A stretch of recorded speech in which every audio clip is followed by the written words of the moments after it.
My name is Councillor Stuart Keithley. I shall be chairing the meeting tonight. Before I start, just a little bit of housekeeping. The first thing is there are no fire tests or fire alarms planned. So if the fire bell does go, we do need to leave the building, which we'll leave out of reception and congregate in the car park, the SDC car park, which is at the back of the Windmill pub. For those members here and for those that are registered to speak, just to remind you that this is a meeting being held in public. It is not a public meeting. Only those who are registered to speak can do so, or members of the committee. Thank you. When you're speaking, can you speak clearly into the microphone, please? Because these meetings are live streamed and recorded. So we'd like to pick up your voices. Okay, thank you. So on to the next thing, as I can introduce the top table to you all. On the right is Ciara Keller. She's from Democratic Services assisting tonight. And my immediate right is Sue Mullins. She's our legal advisor tonight. On my left, Richard Gardner. He's one of our lead head planning officer. And I've got Stuart Flaherty, who's presenting, and also Sarah Leach, who's presenting tonight as well. Now, Richard, I understand that you've got a statement to read out in respect of your position here tonight, your role.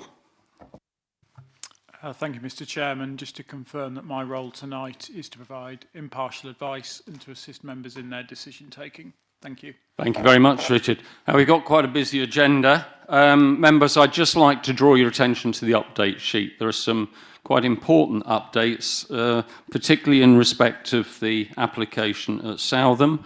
If you haven't already done so, could you bring your attention to the update sheet, please? I'll just give you a minute, if for those that haven't perhaps had a chance to look at it yet, to have a look at that, and then I'll come back to you.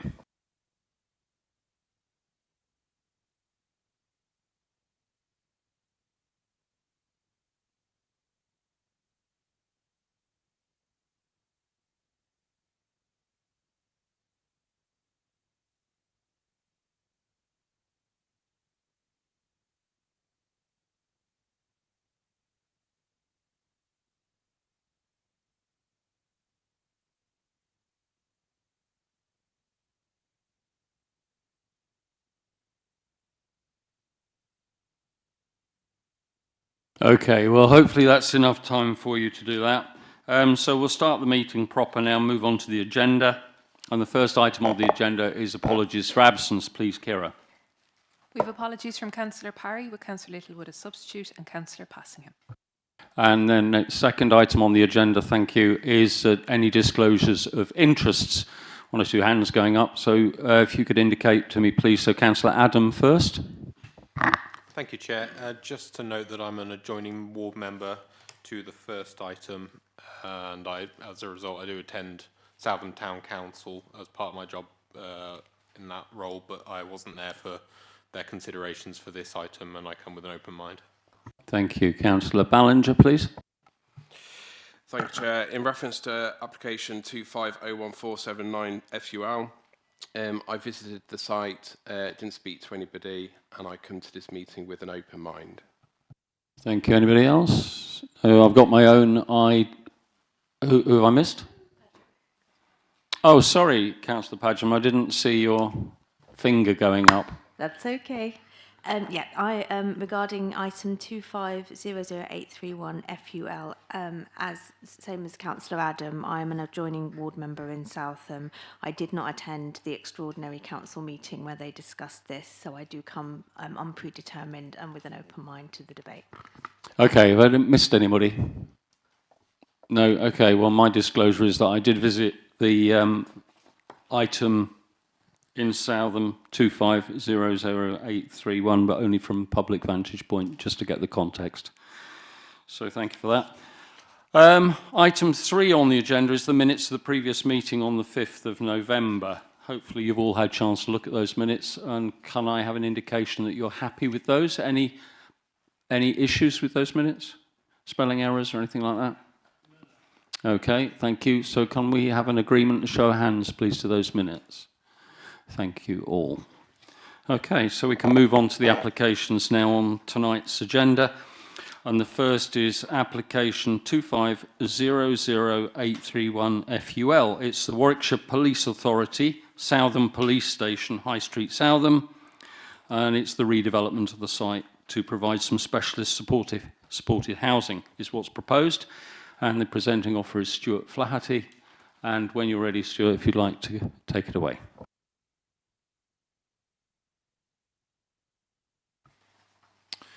Thank you, Chair. Good evening. Full planning permission is sought for demolition of a former police station and the erection of a building to accommodate 21 specialist supported housing units and other associated development.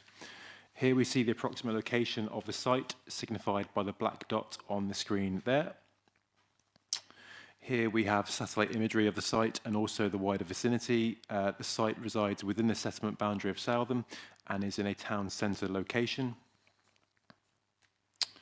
Here we see the proposed application site highlighted by the red line on your screen. The application site resides within the conservation area, as signified by the purple line boundary here. There are also a number of listed buildings in the wider vicinity, as shown by buildings shaded in red on your screen. There is also a couple of public rights of way that run to the north and the west of the wider site as well, shown by the dotted green line. Here we see the supporting proposed layout plan. The dotted brown line shown here is the extent of the existing police station building. And of course you can see what is proposed in the layout plan overleaf on top. There is continuity proposed in that the on-site parking is to remain on the front apron as is currently the arrangement. Here we see the primary frontage elevation, the east elevation. This will be the view of the scheme when viewed from the high street. The proposed material palette comprises a mixture of red brick, white render and dark grey cladding.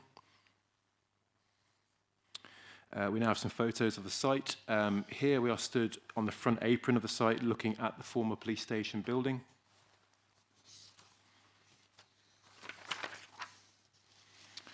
Here we are stood in the approximate same location looking southwestwards at the neighbouring Tithe Place development.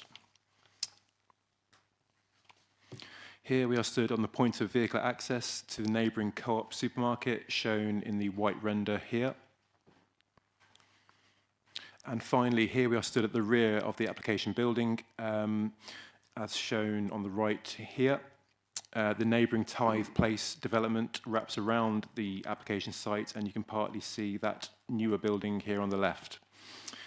The applicant is actively engaged with the local planning authority through detailed pre-app discussions and more in an attempt to find an acceptable proposal for this site. Discussions have also taken place with Warwickshire County Council in their guise as the Adult Social Care Authority. This application seeks to deliver a specialist housing scheme with a demonstrable need for such accommodation. Other benefits such as on-site biodiversity net gain and others are identified in your agenda packs. Its office's view that this proposal shall serve to deliver a housing scheme on previously developed land in a highly sustainable location. I refer you all to the update sheets as you've already reviewed. Chair, the recommendation is to grant this application subject to a Section 106 legal agreement and subject to no further objections having been received from Historic England for the reasons set out on pages 26 and 27 of your agenda packs. Thank you. Okay, thank you very much, Stuart, for that. Okay, tonight we have a number of speakers on this item. First of all is Councillor Andy Crump, who's the District Councillor for Southam, East, Central and Stockton. Councillor Crump, good evening. If you'd like to come up, please. And I understand that you'll be speaking primarily on behalf of the Town Council. Would that be correct?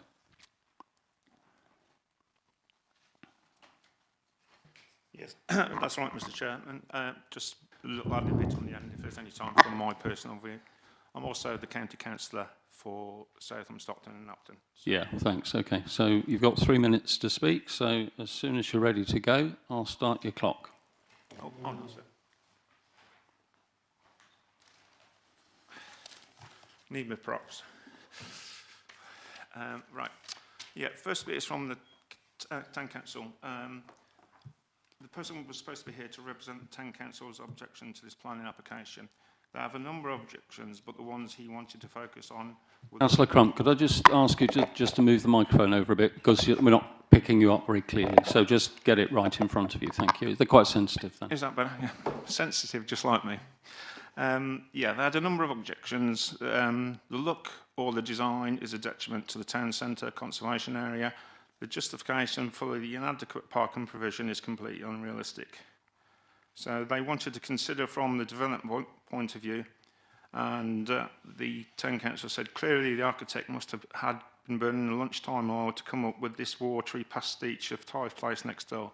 But he wanted to refer you to the Southam NDP. Policy 02 supports the use of brownfield sites, which this is, provided that the proposal would lead to an enhancement in the character and appearance of the site, which it clearly does not. Policy 03 states that development would harm the special character of the conservation area, would not be supported unless there are clear public benefits such as enhancement of community activities or attraction to visitors that outweigh the harm to it.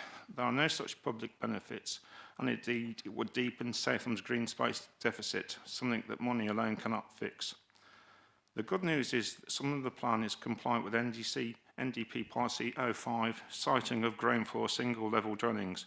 Oh, hang on, it must also be compliant with those previous NDP policies, which it isn't. The committee report on this application says, though not without character, the proposed demolition of the existing police station building to accommodate the development is necessary and is deemed to be ultimately acceptable in delivering the specialist supported housing and associated element. It is not clear who is doing the deeming, but the town council deems it to be unacceptable. It should be noted that the County Council did not object to the original design that preserved the existing frontage. Then we come to parking. Table and Policy 13 of the NDP shows this 21-bed development should have 26 off-road parking spaces. Yes, the plan is currently designated for SSH, but even so, I do not believe there is anyone in this room seriously believes that 10 spaces is enough. Given that the application specifies that it's specifically designed for vulnerable adults who may need occasional support in their daily lives, it is not realistic to infer that no prospective residents will keep a car. If it were, then there would be no issue in specifying that tenancy agreements must prohibit all tenants from keeping a car. There will also be parking for visitors and staff to accommodate. Would it be right to believe that the police will still be using 1 or 2 spaces? The inevitable overspill would go into next door's car park, and their overspill will be in Wood Street, or that is often full, put off customers completely.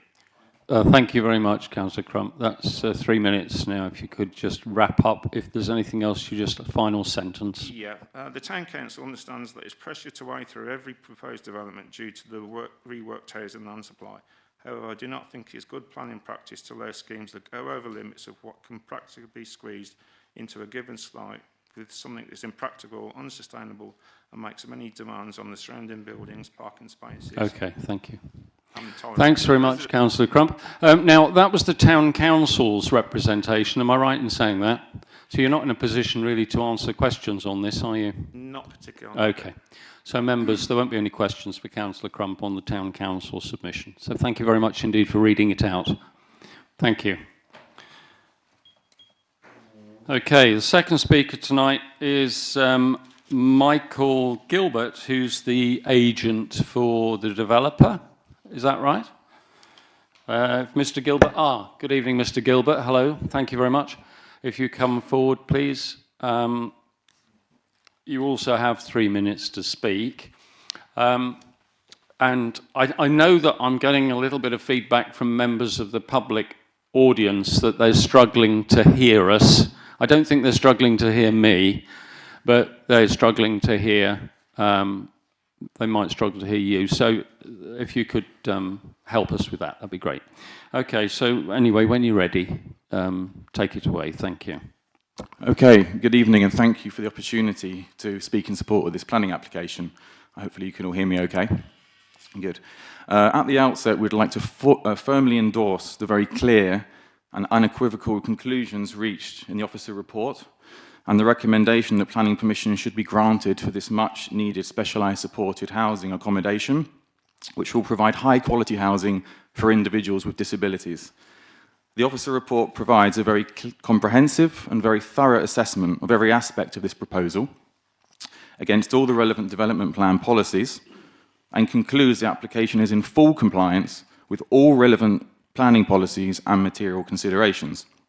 We'd like to draw the attention of the committee to the fact that there are no unresolved statutory consultee comments. They've all either been supportive or provided observations with conditions.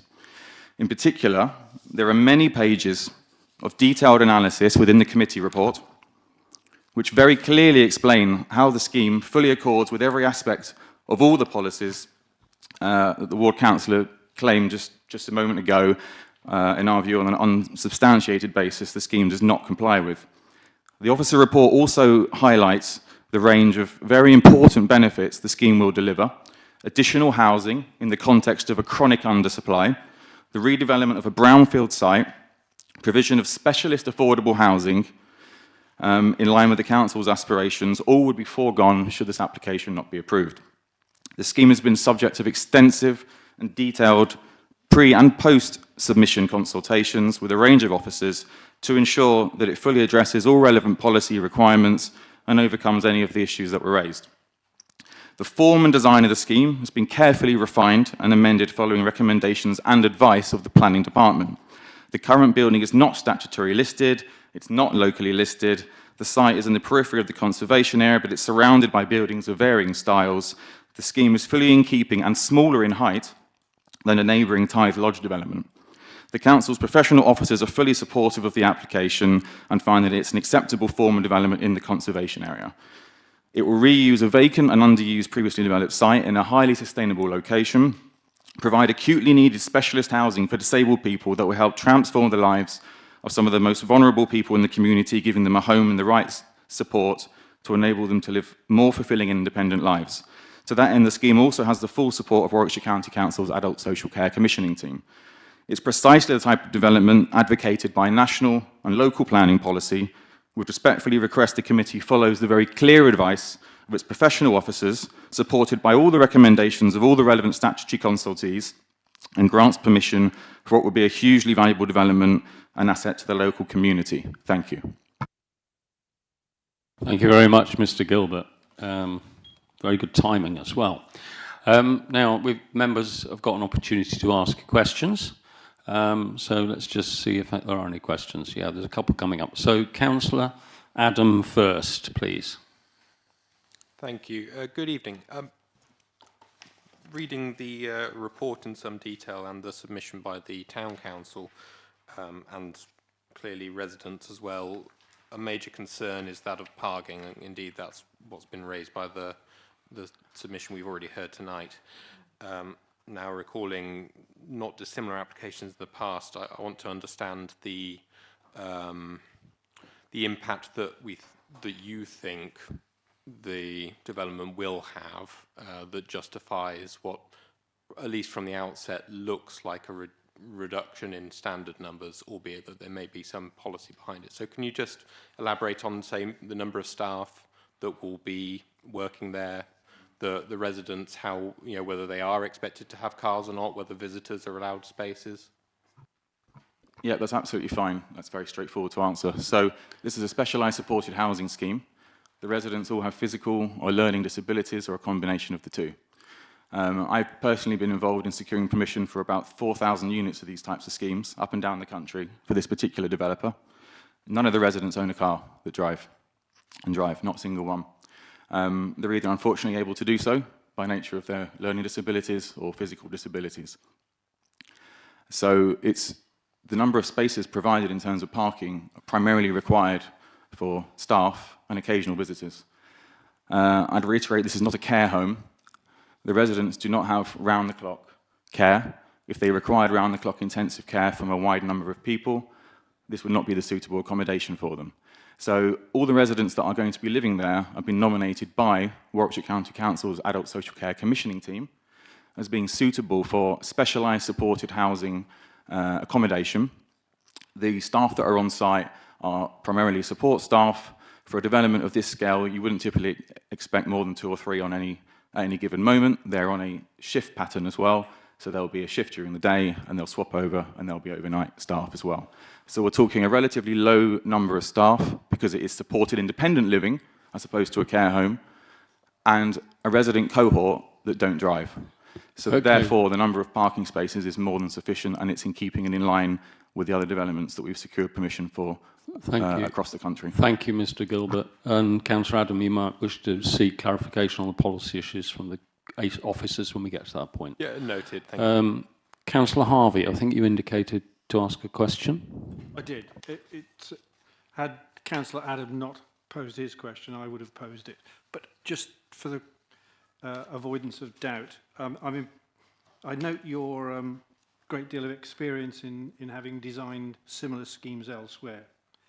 As far as the parking is concerned, given your detailed discussions with the officers prior to and post, can you confirm or not whether the parking that will be provided on this site will be self-contained? In other words, that in your view, based upon your experience and knowledge, can you tell us that you anticipate that there would be no overflow parking required other than the parking that's provided on the site, please? Absolutely. There'll be no overflow whatsoever for the reasons I've just outlined. The number of parking spaces are sufficient, so it's a fully self-contained development. We've obviously spoken through the council to the highways department as well, who've raised, as you'll note in the committee report, no objection whatsoever to any aspects of the scheme as far as highways, parking, access, and any other related transport matters are concerned. So in their professional view, understanding what the scheme is, the nature of the residents that will be living there, they're perfectly comfortable with the number of parking spaces that have been provided. If this was an open market housing scheme or something like that, it would be a completely different conclusion. That's not what's being proposed here, and you should also bear in mind that this scheme is being, we'll have a Section 106 agreement associated with it, which restricts the use in perpetuity to specialised supported housing, which means that it won't ever be anything else, unless, of course, there's a further change to the permission, which would have to be presented most likely to this very committee. So we're not anticipating there'll be any overspill whatsoever, and in fact, the site will also be actively managed on a 24-hour basis because there are going to be staff on site 24 hours a day. So if in the highly unlikely event there is any issue ever arises where there's perhaps an oversubscription, you need to bear in mind the fact that that can be actively managed by the on-site staff to make sure that there are not too many cars coming and going. People can schedule their visitors as and when they're required to do so. But again, that will be an extreme and last minute, last resort. Yeah, thank you very much, Mr. Gilbert. Thank you. That's a good answer to that. Any further questions? Mr. Gilbert, if there are no further questions, I did have one for you. And in reading the report, I've just picked up that the scheme is going to be managed and operated by Golden Lane Housing, probably something the members don't know anything about. Could you just give us a very, very brief sort of explanation as to the background to that organisation and where else it might operate? Thank you. So Golden Lane Housing is a registered provider. So anyone that's previously had any experience with any form of social housing probably would have come across a social housing provider. So they are responsible for managing the property, managing the bricks and mortar and the administration. There'll also be a support provider that actually provides the on-site support, i.e. the staff that are on hand as and when they're needed to assist the residents. And they're an experienced registered provider that operate throughout the country on a number of similar schemes, including those for HP Villages, the applicant here. Are they a private business or a registered charity? Can you explain? Is it a registered charity? Yes, it is, yeah. Registered charity. Okay.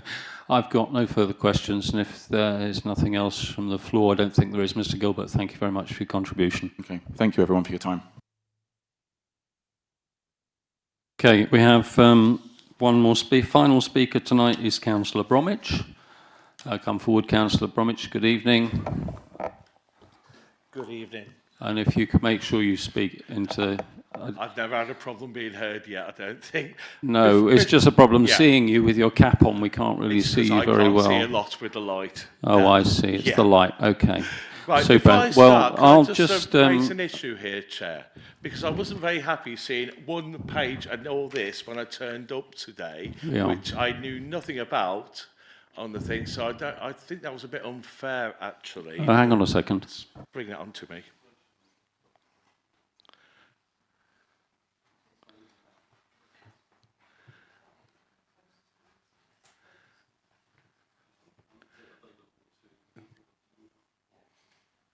think it's because it's published at the last minute, because things can change up to the last minute.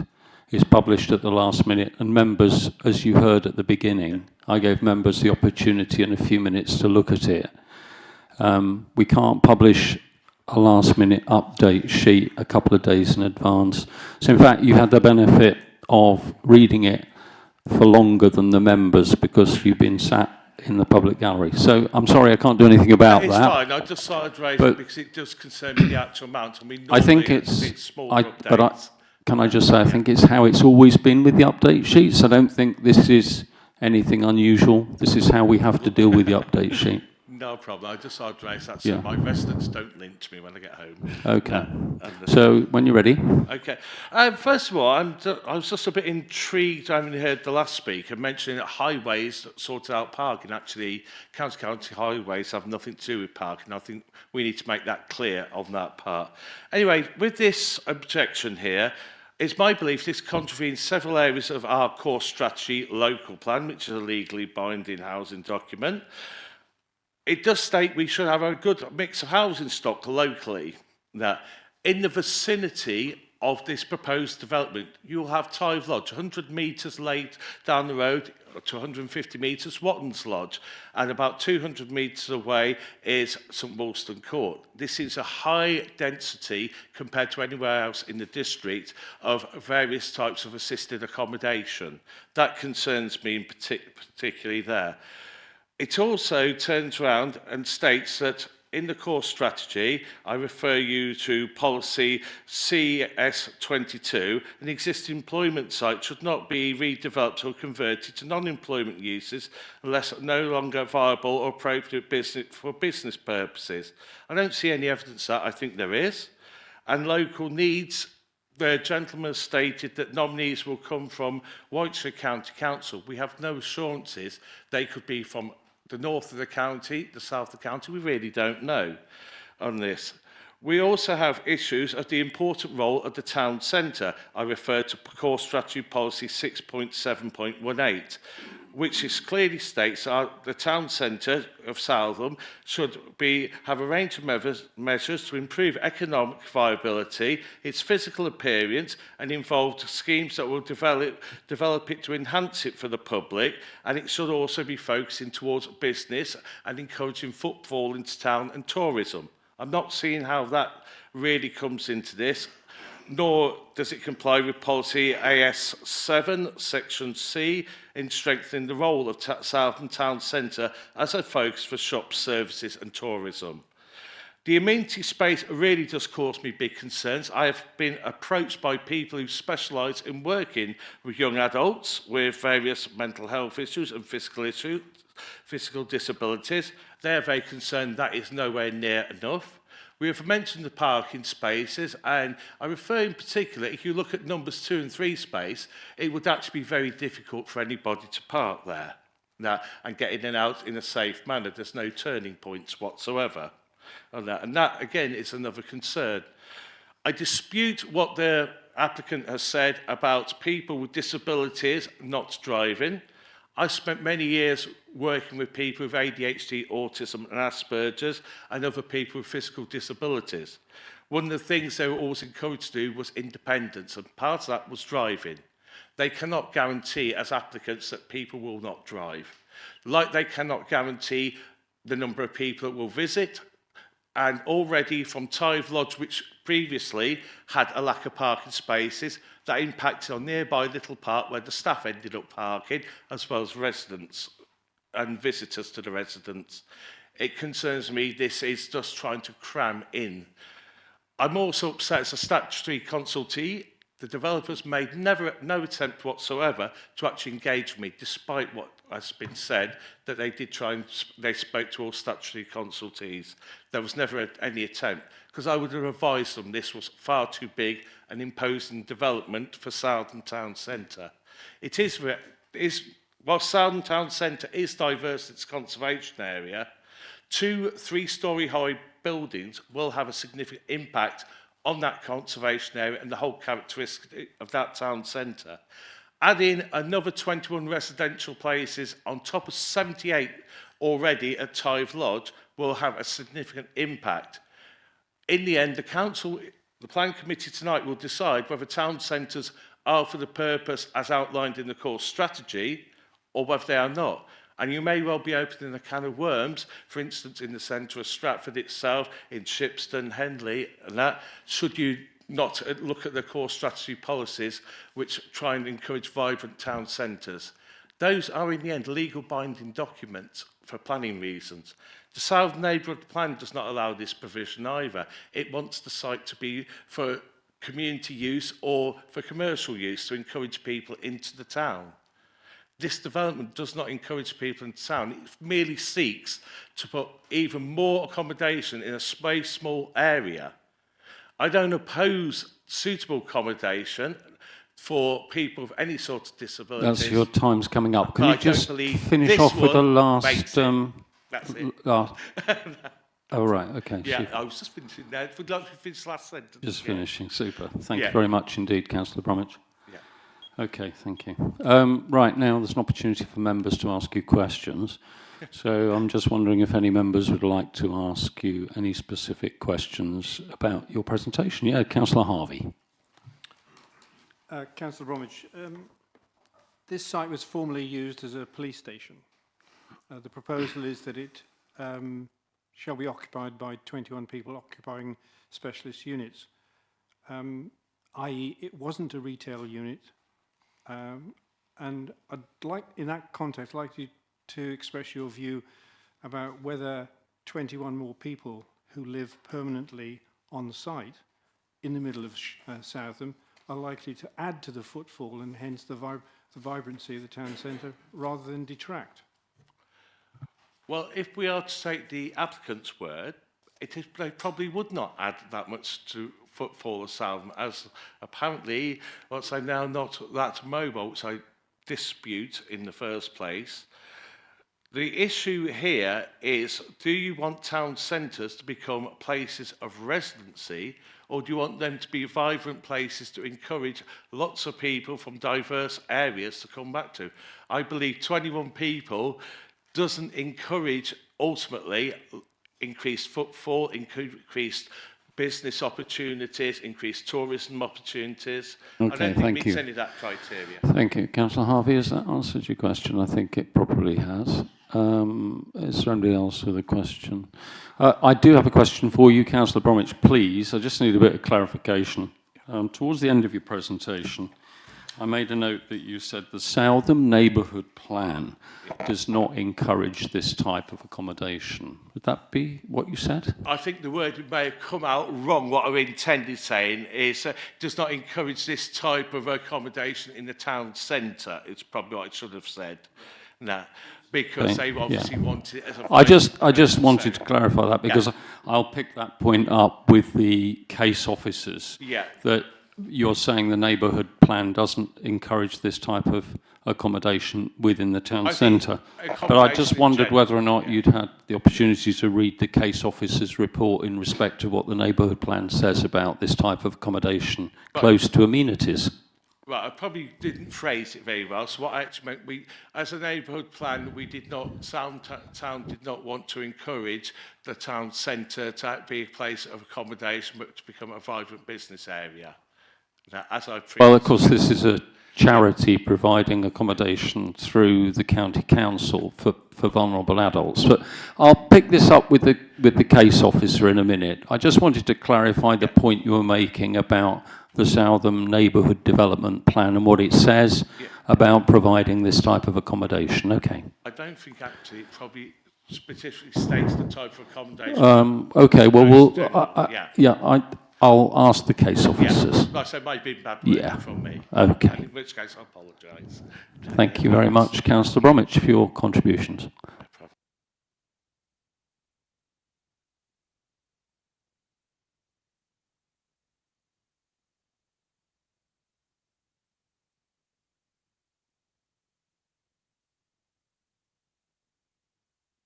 Okay.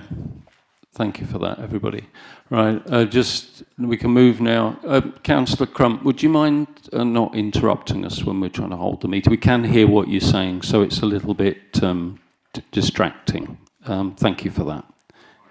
It's okay. It's just that, Councillor Crump, nobody else is speaking while I'm speaking, so it would be nice if members of the public could just respect the fact we're trying to hold a planning meeting. Thank you. Right, members, we're moving on to opportunities to ask points of clarification of the officers. So, Councillor Harvey first. Two questions, very simple.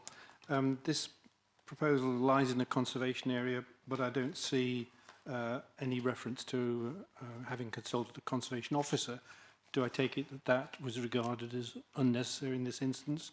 And the second question is, Councillor Bromwich made the point that the applicants hadn't engaged with him. In your pre-application discussions, are you aware of any consultation that took place with either Councillor Bromwich, which presumably the answer is no, or the Town Council itself? Thank you, Councillor. You are correct. There is no reference to a consultation response from our conservation team. Our scheme of consultation with our colleagues in conservation, whilst I've discussed and liaised with conservation in-house and officers are satisfied that this is an acceptable proposal, we don't formally consult the conservation team for applications of this nature. Were it a listed building, for example, obviously that would be a different kettle of fish. Your second question on am I aware of any dialogue that's taking place between the applicant and Councillor Bromwich? I'm not privy to any information on that, to that effect. Pre-application formal discussions did take place between the council and the applicant and agent, who you've heard from this evening. When a pre-app formally was prepared and a report was issued, ward member, as is commonplace, would have been notified that a pre-app had been issued as well. Thank you, Councillor Harvey. We've got Councillor Adam, I think. Can you make sure that, sorry, I'm sounding a bit sort of school teachery, but I can't actually work out who's wanting to ask questions. So can you make it clear to me, please, if you want to ask a question? But I know Councillor Adam. Thank you very much. With regards to the, I've got two questions. The first is regarding the economic aspect of the site and the town centre, which I think there is a sympathetic view from policy, broadly speaking. So I want to understand what test, if any, there is to justify the loss of a site with its current classification for the change to residential within the town centre setting. I appreciate the use of the site was a police station, which may be different from commercial, but obviously it's also been open, empty for a number of years based on your report. So I just want to understand what tests, if any, there are that exist to make the justification from a change from one to the other.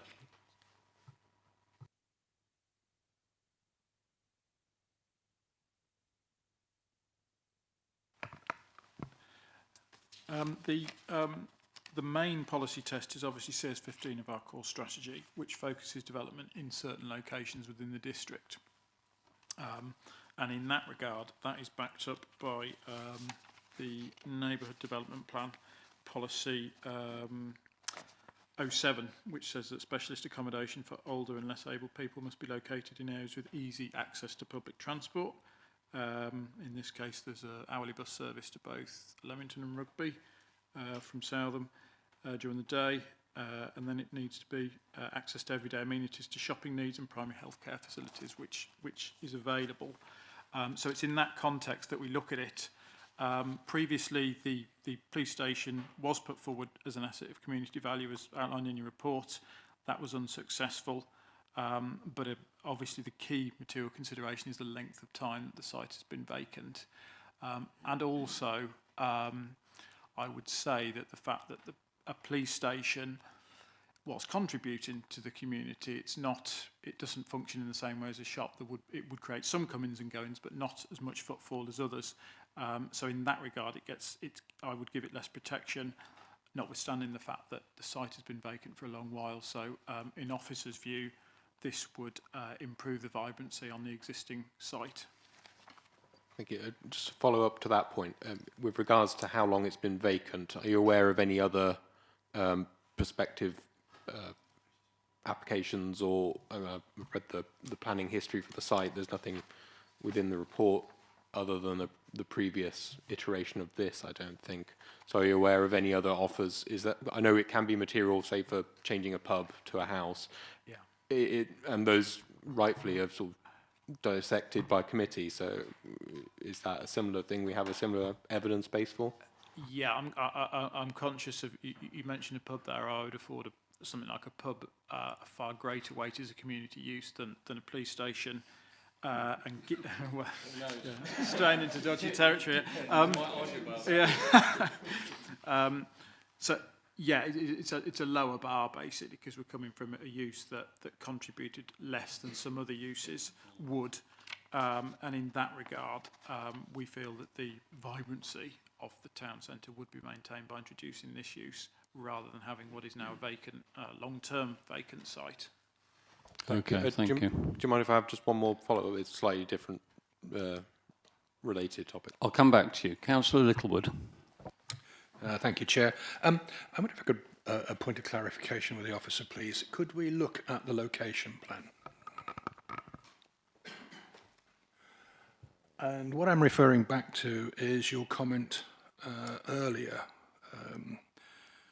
that it wasn't deemed necessary to consult with the conservation officer because although in the conservation area it isn't close to listed buildings, but my memory was, and I think that what we're seeing at the moment confirms that there are listed buildings in the area within visible sight, one supposes, of this application. So could you clarify the arguments on that, please? Yes, certainly. The principle within the planning department is that we don't consult our expert conservation officers on all applications. And perhaps more importantly, in a district of Stratford's nature, where we've got a lot of listed buildings, a lot of conservation areas, we rely on our planning officers who, when they've done their planning degrees, will have had elements of conservation and heritage protection within those degrees. So there's a level of expertise within the planning officers, and we will rely on that expertise where it is a site like this, where it's a development in a conservation area, where it's not affecting the fabric of a listed building. In those cases, we won't consult our conservation officers to allow those conservation officers to focus on the core work of listed buildings and larger schemes within conservation areas. Thank you for that clarification. If I could just refer back to as well for comment, the Councillor Bromwich mentioned the density of assisted accommodation within the area. Is there a particular planning or policy relevance that covers that? Yes, thank you, Councillor. There is, I think, under the guise of partly under policy CS19, which I think has been quoted in the agenda packs, in sort of assessing schemes of this nature. I think, obviously, we've heard from the applicant this evening. We've also heard formally from the Warwickshire County Council Social Care and Health Directive policy team as a consultee. And they have identified very much there is a need for a scheme of this nature. They've cited there are a total of 5 specialist supported housing schemes across the district, 2 in Stratford Town Centre, 1 in Bidford-on-Avon, Studley, and then 1 in Shipston. And those schemes, I'm quoting this verbatim, those schemes provide a total of 32 units across all of the accommodation. If I could follow up, please, Chair. Very quickly. So long as the line of questioning is relevant to material planning issues. I'm trying to ascertain exactly that. No, my question was really about the density and the locale of the development. It is a material consideration, I would say. I think this is a very specific type of specialist supported housing. I think that is very much a pertinent matter to raise. I think that's of the nature of this specific SSH type of housing. What I've quoted from the Social Care Health Directive I think is pertinent and relevant. There are other schemes of assisted living, as I understand anecdotally, in the wider area, some of which you've heard from Councillor Bromwich this evening, but of this specific SSH type, we are guided by what we are told from consultees at County and also from what the applicant has provided in their evidence base as well. Thank you. Satisfied with that? Yeah. Councillor Scorer. Thank you, Chair. The ward member, Councillor Bromwich, mentioned the turning circle for 2 and 3, and that's in your conditions number 5 in for recommendation. How is this going to be overcome? Because is that acceptable, 2 and 3, just to be able to park there without a turning circle? Thank you, Councillor. This has been reviewed by officers, myself, obviously, as case officer. Very importantly, I have consulted with Warwickshire County Council Highways team. They've recommended a condition and they have offered no objections subject to the condition that you state. So I think officers from that perspective can be guided by what we are informed from the consultancy on that respect. And it's officers' view that that can be accommodated, or else we wouldn't be recommending approval this evening. Thank you. Thank you. Councillor Adam, you had a separate question, I think. Councillor Littlewood already raised my question. Thank you. Ah, okay, super. All right, so any further questions? I was going to ask a question in respect of the Southern Neighbourhood Development Plan, but I think that Richard answered that, and I think the answer is probably on page 4. It's a Neighbourhood Development Plan Policy 07 in connection with this type of specialist accommodation. I haven't got any further questions, so if no one else has, we can move on to discuss a debate, the merits or otherwise of this application. Who would like to offer their thoughts? Councillor Hench-Seraphin, thank you. Thank you, Chair. I do have some concerns of the parking spaces, as Councillor Bromwich has mentioned, that quite a few disabled people do drive, and I think this should have been thought out a little bit more. It's always best to have extra car parking space because we don't know how many people will be driving or not driving. That's one of my concerns. So anyway, I'll leave it at that. Thank you.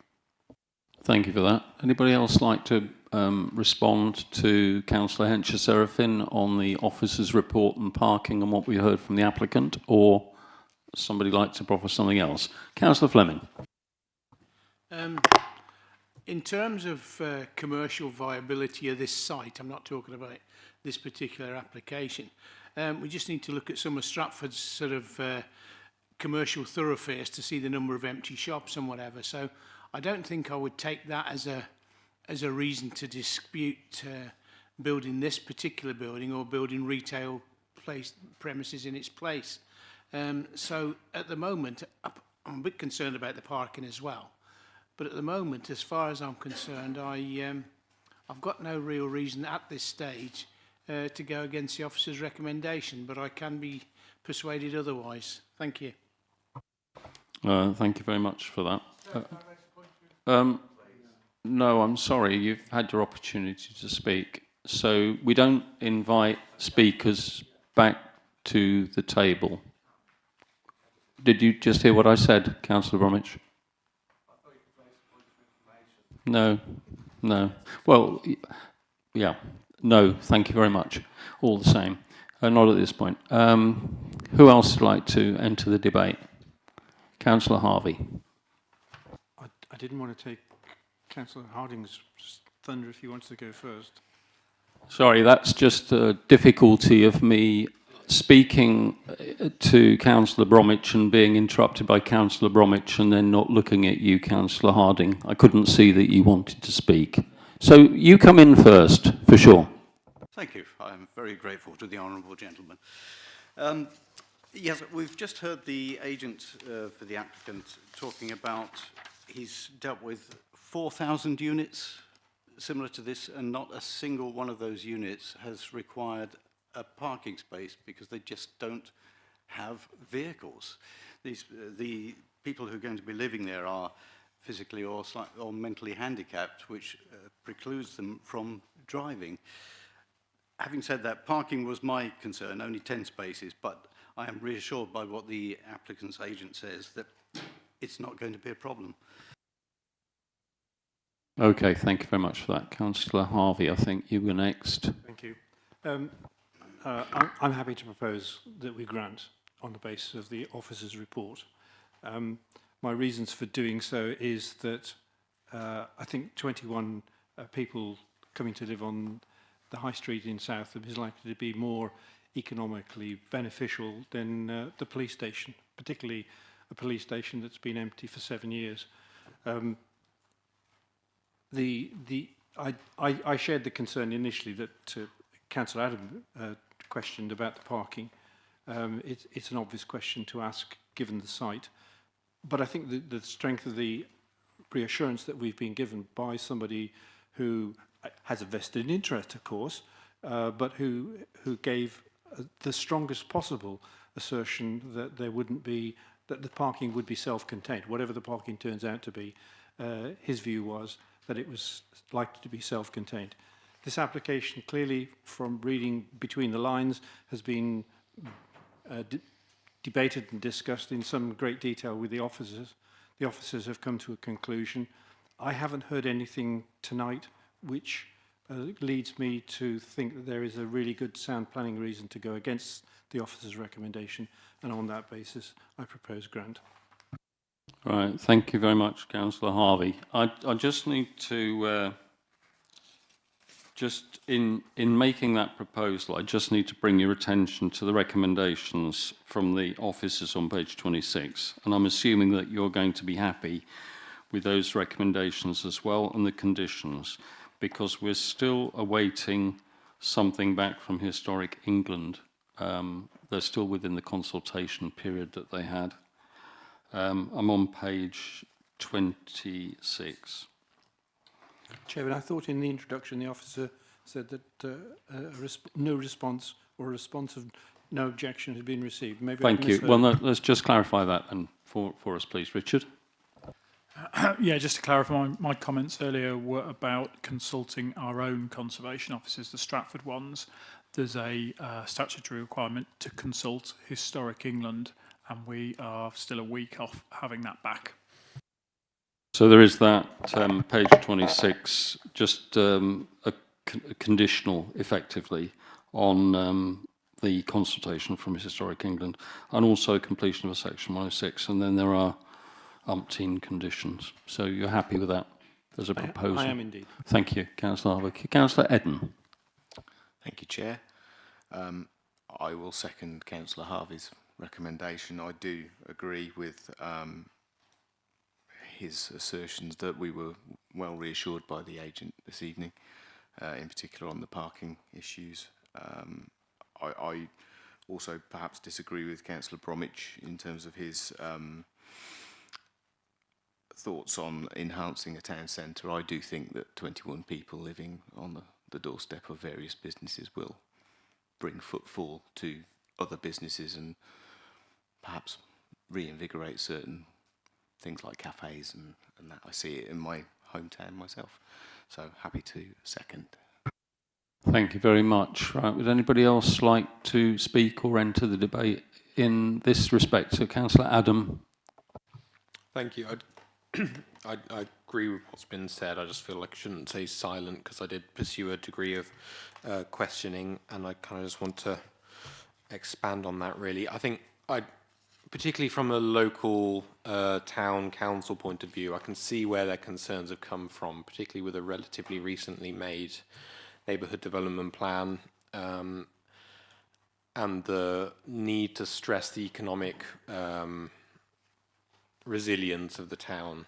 So I wanted to ensure that that was kind of dissected to its fullest to make sure that what on the face of it is taking away a site that could contribute hypothetically to the town centre into housing can look a bit maligned, but I think actually the responses that we've had from officers and the thoroughness of the report have kind of put my mind at rest to some degree, and I think the questioning of some of my colleagues on that point as well make me feel a bit more comfortable with the idea that actually the residents of these people in this central location, which is sustainable from a transport point of view, from a connection to other amenities and services does represent actually a positive use of our town centres across the district.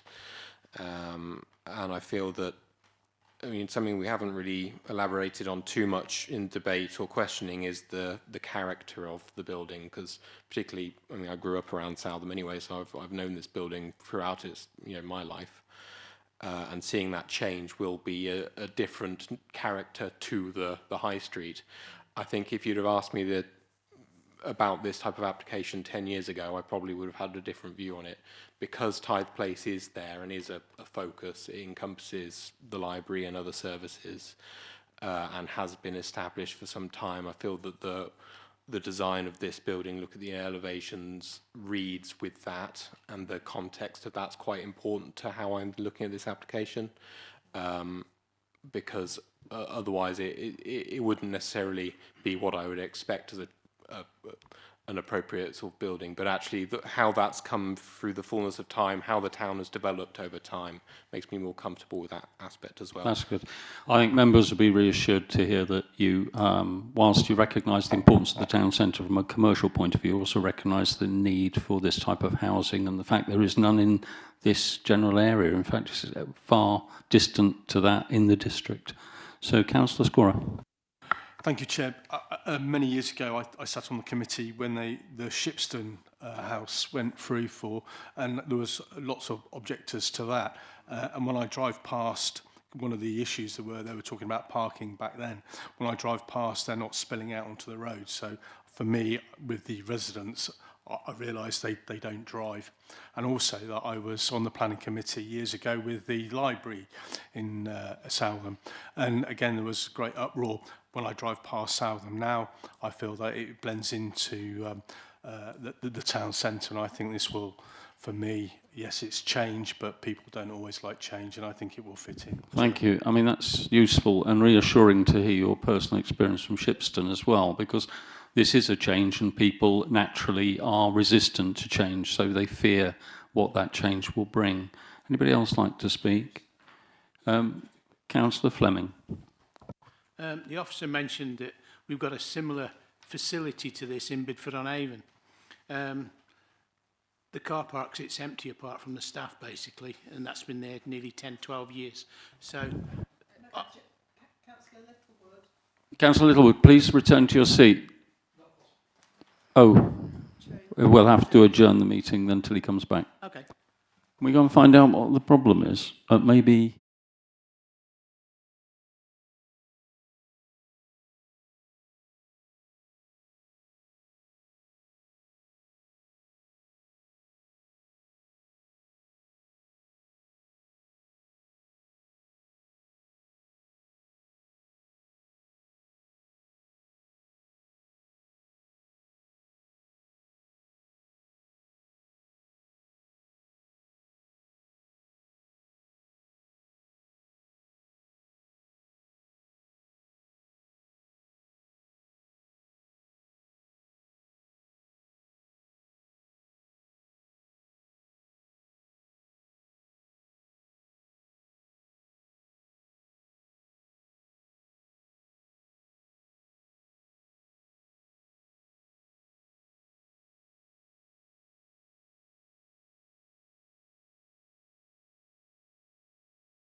If we'd have proceeded, we would have, at this particular point, would have been a shame that we would have not been able to allow you to participate in the voting. Councillor Fleming, did you just want to finish off your comments about... I was just interested to listen to what you had to say about your experience of the car park being empty in the facility in Bidford, because a minute ago you were concerned about the car parking. yeah, that's what I said. I'd like somebody else to explain to me why it was going to be a problem, but they haven't done that. And the other thing about it is the people who live there take part in the local groups, the local shopping and whatever else. So they're a benefit to the community. So I'll be supporting the officer's recommendation. Okay, thank you. So is that everybody? Anybody else like to speak on the matter? Okay, in which case we have a proposal from Councillor Harvey to grant application, hang on a second, to grant application 25008131 FUL, that's Warwickshire Police Authority, Southam Police Station, High Street, Southam, for a change to a supported living accommodation. And that's in accordance with the officer's recommendation, specifically that grant subject to no objections having been received from Historic England during the remainder of the consultation period, which I think is about another week. Is that right, Richard? That's correct, yeah. Yeah. The completion of a Section 106 agreement. Wording of that will be delegated to officers. That's subject to the Section 106 being completed, yes. Right, being completed. And there are 15 conditions. Okay, and that's seconded by Councillor Edden. Okay, so members, if you'd like to show of hands in support of that proposal, please. Unanimous. That's a unanimous decision. Thank you very much. In which case, I can say that Council resolved to grant 25008131 FUL, that's Warwickshire Police Authority at Southam, subject to the recommendations of the officers in respect of the Historic England consultation period in the Section 106 and for 15 conditions. Thank you very much, members. Thank you for your participation, members of the public, and your presentation is greatly appreciated. Yeah, I think at this point, members would just take a 5-minute comfort break because it's 7 o'clock. Okay.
So we can move on to the next, if everybody is present, yeah, we can move on to the next item on the agenda,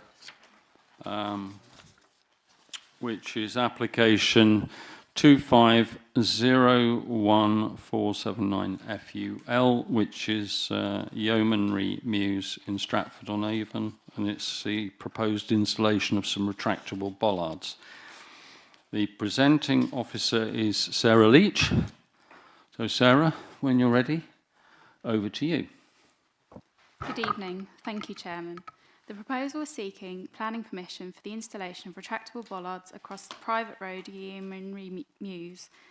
The application site can be identified by the black dot.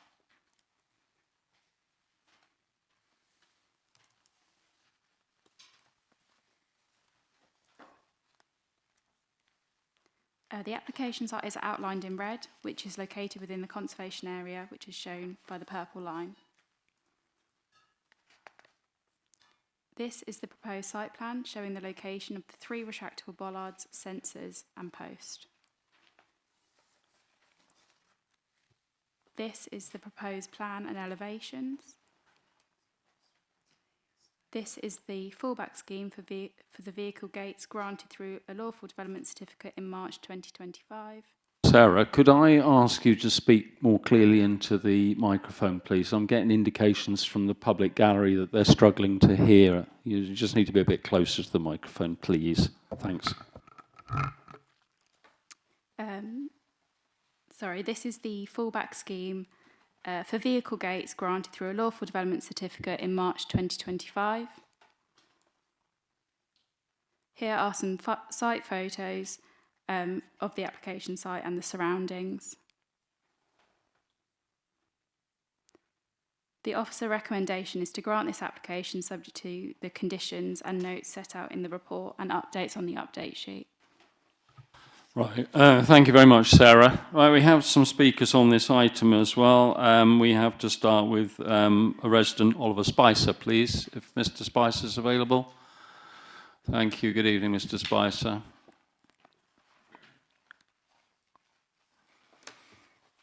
Good evening.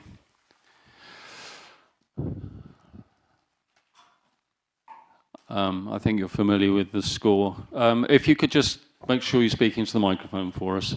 People seem to be finding it difficult. I think some at the back of the gallery, that's probably why. Thank you very much. I'll give you 3 minutes on your presentation. Thank you. Good evening, members. My name is Oliver Spicer. I'm here as the owner of number 31 New Broad Street, which is the house immediately affected by the bollards.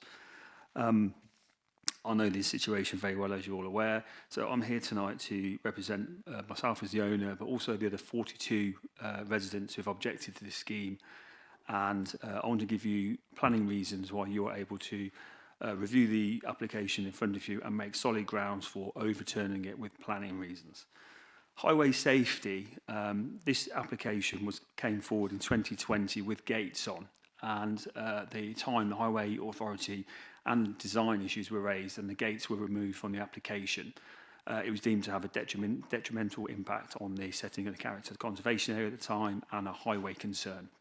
Subsequently, the housing has been built and they've come forward with a lawful development certificate for the gates, which are to fit within PD requirements. Now, when those gates open, they conflict and obstruct the driveways of plot 1 and plot 10, which would prevent the driveways being used in accordance with the approved plans, which is condition 2 of your application 20-00414 full.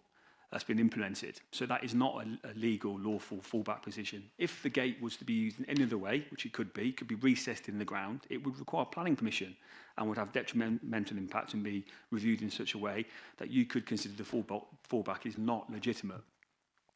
So highways, the transport statement noted the current situation would be no worse than the current situation. And they've come forward with a methodology and a management plan to give fobs and codes and things to people to use it. So when there is disruption and congestion, they'll be able to use the fobs. However, there's going to be many times where Amazon or DPD or friends turn up to someone's house and they have to get out of their car, go over to someone's driveway, ring a bell and ask them to drop the bollards to be able to move across them. So they're going to cause obstruction. So there's a highway change. It's not the same as what is there now. That's going to block a number of the driveways. It's also going to prevent the turning head as currently is used for the 200 children that get dropped off at Broad Street School at the end of the road from their parents dropping them off and picking them up. It's going to be a significant change to what's there now. And probably the most important thing, and your key reason, is the bollards. There was a photo earlier showing of the bollards, what they look like. Now, this is the key statement in the Heritage Impact Assessment as part of the application in that 2414 was about the terminal view. And you can see the block of flats there, partially built in the background. That was a key reason that the gates were removed. So that was a terminal view from the vista from Chestnut Walk along the roadway. Now, when you put those bollards up, they're going to look something more like the back of the Maybird Centre or an industrial estate. This is the conservation area. It's the historic core of the old town of Stratford-on-Avon. And introducing commercial bollards to a setting of such significance has been given little weight. So our view would be that you use heritage, impacts on the conservation area, the lack of a fallback position, and the fact that highway safety is significantly less than what has been put forward. Thank you very much, Mr. Spicer. Okay. Right, members, some interesting stuff there. Any questions for Mr. Spicer, please? Yes, Councillor Harvey. Thank you. Mr. Spicer, one of the problems I have with the photograph that's we've been looking at is that I don't think it demonstrates some of the things which are relevant, particularly the existing lighting scheme in the private road area. As I understand, well, I took a look at Google Earth, and the Google Earth picture that I saw illustrated a series of bollards. I can't remember whether there was 5, 6, 7, 8, that sort of number. And I have the impression, rightly or wrongly, that installation of bollards would not be that different from the existing light stands which are already there. Is that the case or not? Obviously, it's within your opinion. The proposed bollards are a kind of black industrial form, and they're in the centre of the road. And the key thing from the report from 2020 is about the terminal view. So the bollards, I think you're suggesting on people's private driveways, are bordering the pavement, which is about 8 metres overall width, pavement road, pavement driveway. Those bollards, there's a number. I think some have got painted paddle stones, some have got brick features, some have got bollards. So there's a number of different features there, but they're not in the centre of the road, and they're not which are most visible from the public viewpoint. And because there are no public benefits from these bollards, when you cause substantial harm or less than significant harm, whichever way you look at it, there needs to be benefits. There are no benefits from causing highway danger and a more difficult situation for turning cars around or delivery vehicles around. On the photo, if you take between the white car and the kind of blue car in front of the grey one, that's the kind of current turning sort of area, because where the black car and the white van are, that's the private road. So the turning circle is on the public highway, and it's currently used as a turning circle for all sorts of vehicles to use and come back out of there. And as soon as you put a vehicle in front of the bollard, it blocks that turning circle. Yeah. You're straying a little bit from the original. You're just straying a little bit from the original question about the bollards, but Councillor Harvey, have you got a follow-up for clarification? Well, thank you for that. I think we're in the position where I've had a look at Google Earth and have got an impression. I wonder if it is possible here and now to get Google Earth up and take a view of the street from the position that the bollards would be put in if they were granted. I did actually send. Yeah, I think we can do that. This is just further along New Broad Street. So you're looking into the site away from the start of the private road, but Google Earth would show you from the start of the private road. Chairman, I did provide a couple of slides for the presentation. Yeah. Put up there, but it did demonstrate it. Okay, thank you. So that's within a few yards of the start of the private road. And that demonstrates the existing light stands to which I made reference. Yeah, I understand that. I think if you come back 200 or 300 yards, though, I think you can't see the bollards, the lighting stands. Accepted. Yeah, okay, thank you. Any other questions for Mr. Spicer? Looks like there aren't any, but I've just got one for you. It was interesting explanation of the planning issues. Thank you for that. And we'll pick up with the planning officers the issue you raised, I think, about the PD rights. But you commented that it was the school drop-off turning head. And I was just interested to know what you meant by that, because I've lived in Stratford quarter of a century now, and I can remember the gates that were there in front of the Army Cadets headquarters. So you couldn't turn in that area anyway. You had to turn back in front of presumably where you've bought this house. So I grew up in the house next door, and I lived there from 1981. I also went to the primary school, so I know the area very well. And my comment regarding the school drop-off and pick-up is there are over 180 children at the school. Many of them walk to school and they live in a local area. Many of them don't, and they come along in cars and vehicles. And many of the people park on these roads, and you come down and you don't always know if there are spaces. And sometimes it's a bit tricky because they park on spaces they shouldn't, because they dash up the road, drop their child in and dash back because they're all late and running so on. Yeah, but these are, can I just interrupt you with just a comment on that? These have been pre-existing car parking problems for some considerable time. Absolutely, Yeah. absolutely. And if you go back to the original note I mentioned, the highway report says it will make it no worse. However, if a vehicle is parked in front of the bollards and waits and cannot get access, it does make it worse. So the technicality here, or the highway objection, is it says it cannot make the situation any worse. And I'm trying to just explain today that your opportunity here is that this situation clearly does make it worse. Okay, thank you for that. I think we can pick those up with the officers. Thank you, Mr. Spicer. Thank you very much. Okay, our next speaker is Liz Nicholson, the agent, Stansgate Planning. Good evening, Liz. And Jill Mengham, is that right? The applicant. Mengham, I beg your pardon. Thank you, Chair. Sorry, I was going to say Jill's going to do speaking for about 2.5 minutes. I might add a few words after that, and we're both here for questions. I hope you do have questions, because obviously the previous speakers had quite a lot of extra time there, so that would be good. Well, yeah, but then we wanted to ask those questions, obviously. So if there are questions for you, I'm sure we'll be asking. And thank you for doing my job, by the way, and explaining how you're going to split your time.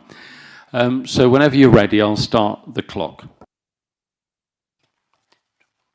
Thank you, Chair and members of committee. Yeomanry Mews is a private road, and the residents are legally and financially responsible for its maintenance and safety.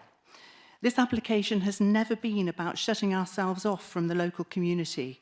It's about protecting our private land and addressing a very real issue that is affecting our quality of life.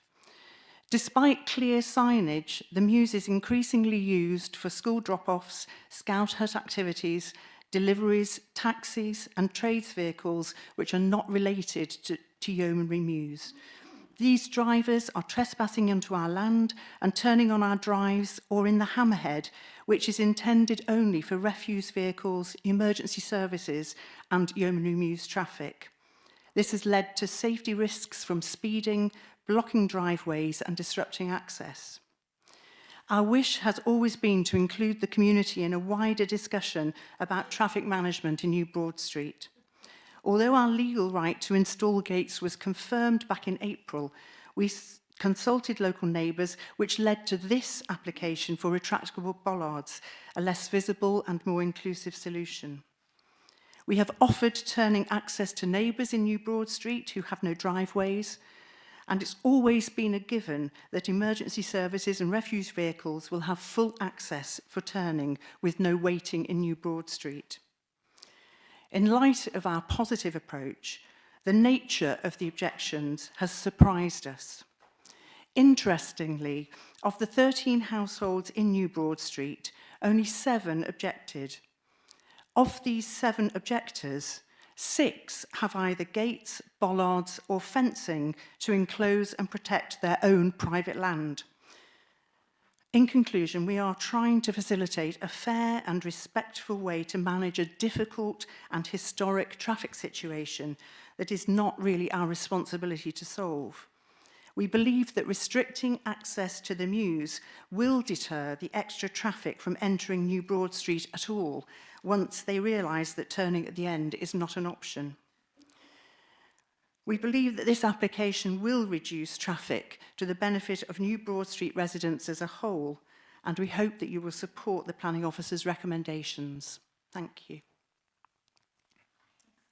I just wanted to say, the last speaker said that the gates are not permitted development. We have a certificate of lawfulness from this council that approves them as permitted development. If you go down a route of saying they're not, you would have to rescind that certificate, and you're opening yourselves up to risk that we would claim compensation, and that's really difficult territory to get into. The choice that we're saying is before you is the gates are permitted development, they could go in. The alternative is the bollards. It's one or the other, and I'm sure you understand that, having read the report. Thank you.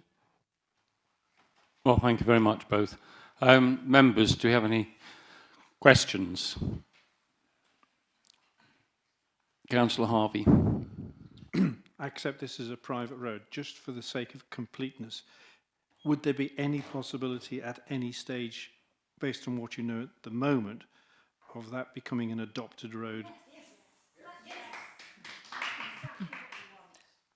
No, the development is complete. The road, the shared areas have been handed over to a management company, which is basically the residents that live in those 10 properties.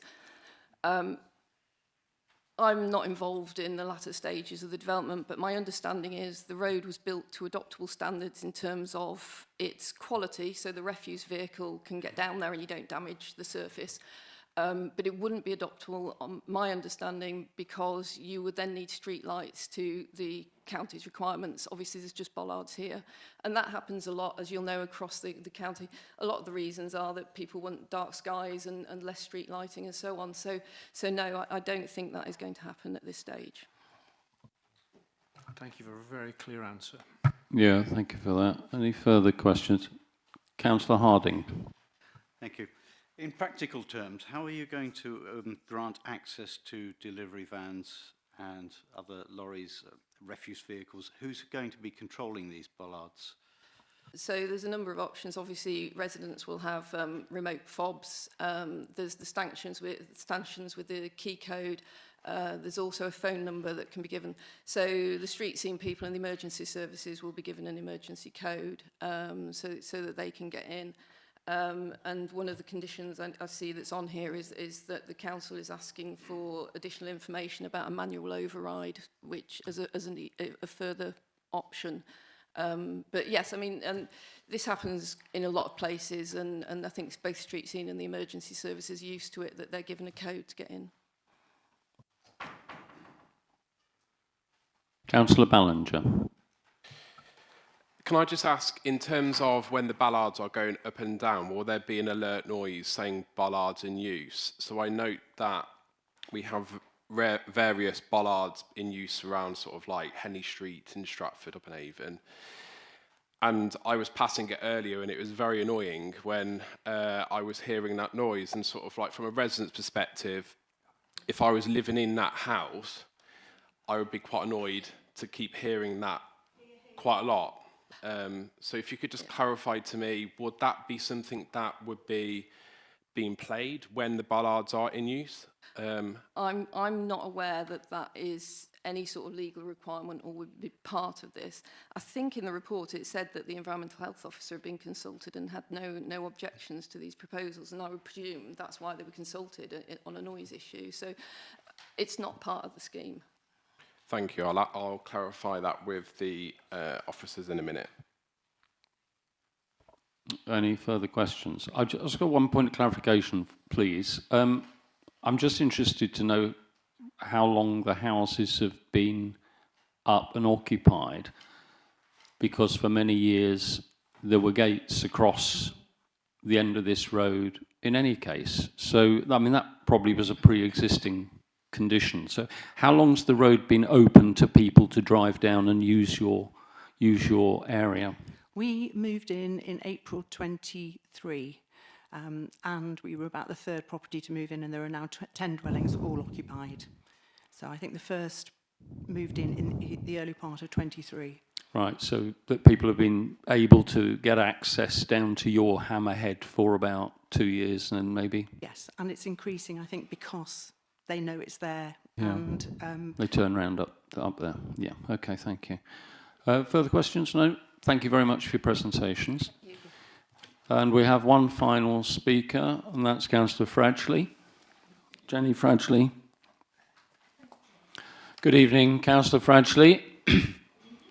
If you would help us by speaking quite clearly into the microphone, thank you, so people can hear your representations. And I shall give you 5 minutes when you're ready to start. Thank you. Thank you. This application has a long... You don't probably have to shout quite so much, because otherwise I'll have to go and get some hearing protection. I could probably reach the room without this, but I will... Sorry, I'll reduce my... Well, start again. Yeah, thank you. This application has a long history going back to the first consultations by Stansted planning consultants when the first plans were proposed. The clear and unanimous view of the residents was this should not be granted, this should not be a gated community, which could undermine the cohesive and active community of Broad Street, New Broad Street and Broad Walk. It eventually transpired that County would not adopt this road, preventing future Yeomanry Mews residents availing themselves of official highways protection, such as lighting, yellow lines and other sort of advantages. The non-adoption means that Yeomanry Mews residents are obliged to take to contributing to funds in perpetuity to cover the costs of maintenance, and I think this is so unfair. Residents have questioned both district and county about the refusal of the county to adopt the road or place conditions to present a physical barrier.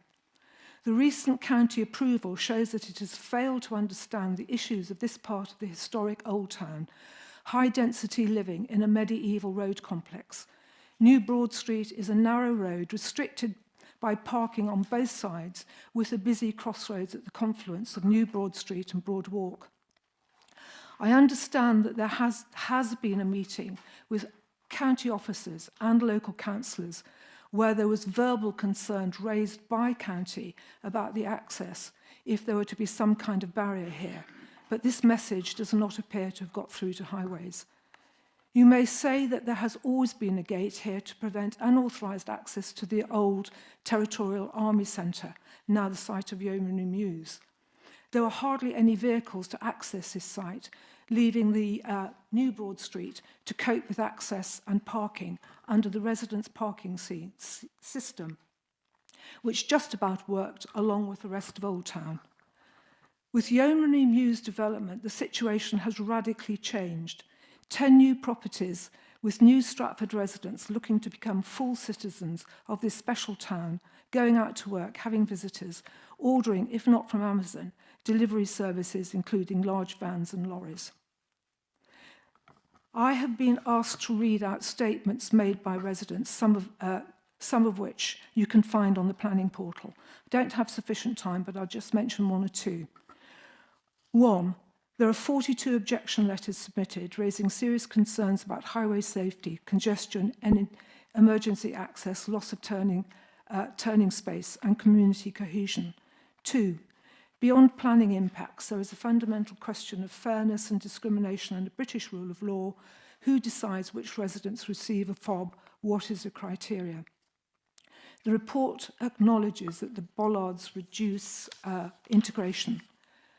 I have a comment here that with the issue of Amazon and other regular deliveries, and they don't actually manage to get through, they will probably park and rush off down Yeomanry Mews just to drop something off, causing real difficulties. There are several objection letters submitted that contain very detailed concern. I'll only read one of them.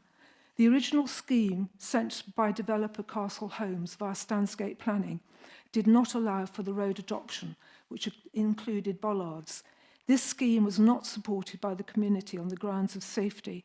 Therefore, the barrier was removed from the development plan, and as a consequence of community objections, and the planning permission was granted. Planning is a complex process, often involving changes.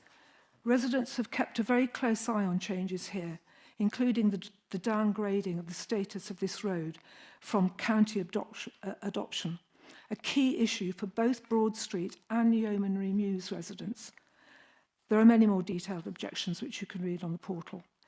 In conclusion, this application should be refused, as should the approval for the LPD gate.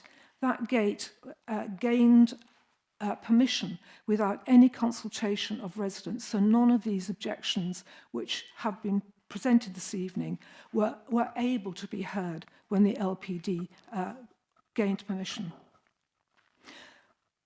I think that the district and the county and the residents should seek less intrusive solutions to prevent the nuisance parking and access to residents' driveways on Yeomanry Mews, and improve the width of New Broad Street by using part of the very wide pavement here to allow parking part on this pavement to widen the road. Okay, thank you. Councillor Fradgley, thank you very much for that. Members, do you have any questions for Councillor Fradgley? No, it doesn't look like there are any. Oh, hang on. Councillor Edden's got one for you. Hello. In your opinion, and somebody who knows the area very well, you talked about unity and inclusion and things like that. Would, to your mind, a gate, let's suggest for a second that is feasible, would a gate be more or less inclusive than the bollards? That's my first question. This is down to the residents. I think they actually, at the beginning, when this planning plan came forward, all residents in Broad Street and New Broad Street and Broad Walk were very, very keen to actually open up their community, which is a very active and proactive community. And they wanted it to be inclusive. And that is why they said right at the beginning, please, we don't want a barrier here. Now, that has actually produced difficulties for the people who live on Yeomanry Mews. And I think their issues are considerable, particularly they have to, particularly because the county didn't adopt that road. And that's part of what's caused, I think, a lot of these issues. They can't ask for double yellow lines. They can't ask for the protections that other people actually have as a right through their council tax. Can I just draw you to a more specific question? Because a specific answer, which is, you know, there is a fallback position that we're reading in this report of gates. We're going to ask clarification of the officers in a minute, but as far as we read the report, it's gates are the fallback. Councillor Eden asked you, which is more inclusive, bollards or gates to resolve the issues that people have that live on Yeomanry Mews? Could you be more specific in the answer, do you think? To be honest, I can't choose between them. Okay, that's fine. So that's fine. So you can't choose. You say a less intrusive solution, but you can't choose. So Councillor Eden, you had a follow-up. Follow-up along the similar lines. So under the pretense, again, in your opinion and knowledge, that a barrier of some kind is positioned there, do you feel that that would increase or decrease the likelihood of people using that particular road for school drop-offs and things? As in, would it reduce it back to almost how it was when it was the old TA centre, whatever that looked like? Of course it would, but it would increase the danger of and the use of that terribly short, narrow road, which is New Broad Street. That's chaos. When you have community events at the Scout Hut, there's a huge number of people actually moving in and out of there. Yeah, but thank you. Thank you, Councillor Fradgley. I think what you said then was that you accepted that some sort of barrier would put it back to how it was. This was what Councillor Eden was suggesting.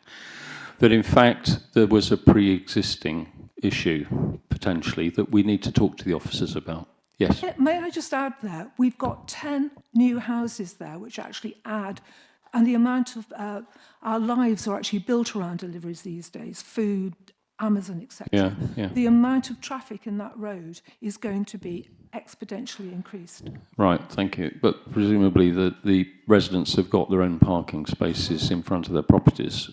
We'll find that out in a minute. Thank you. Are there any further questions? Sorry, I'm not participating with the public in this discussion. Yes, it is, but this, I'm afraid, so I said at the beginning of the meeting, it's a meeting held in public, not a public meeting. So, any further questions for Councillor Fradgley? No? Thank you. Thank you very much, Councillor Fradgley. Thank you, Chair. Right, okay. Members, we come on, I think that was the final speaker on this item. So, members, you have the opportunity to ask points of clarification of the officers. Councillor Ballinger. Could I just get clarification around the bollards and if they were to be put in, would there be any noise pollution potentially from an alert saying bollards in use, as we have in various bollards within Stratford-on-Avon or Stratford-upon-Avon town centre, I should add? So there's no requirement from highways or the environmental health officer for an alert while the bollards are in use, so there's not an intention. My question is will there in this example be an alert? Will there be a recording? No. if this was, so it will just be basically silent when they're going up, silent when they're going down? Yep. Okay. Okay, thanks for that. Councillor Scorer.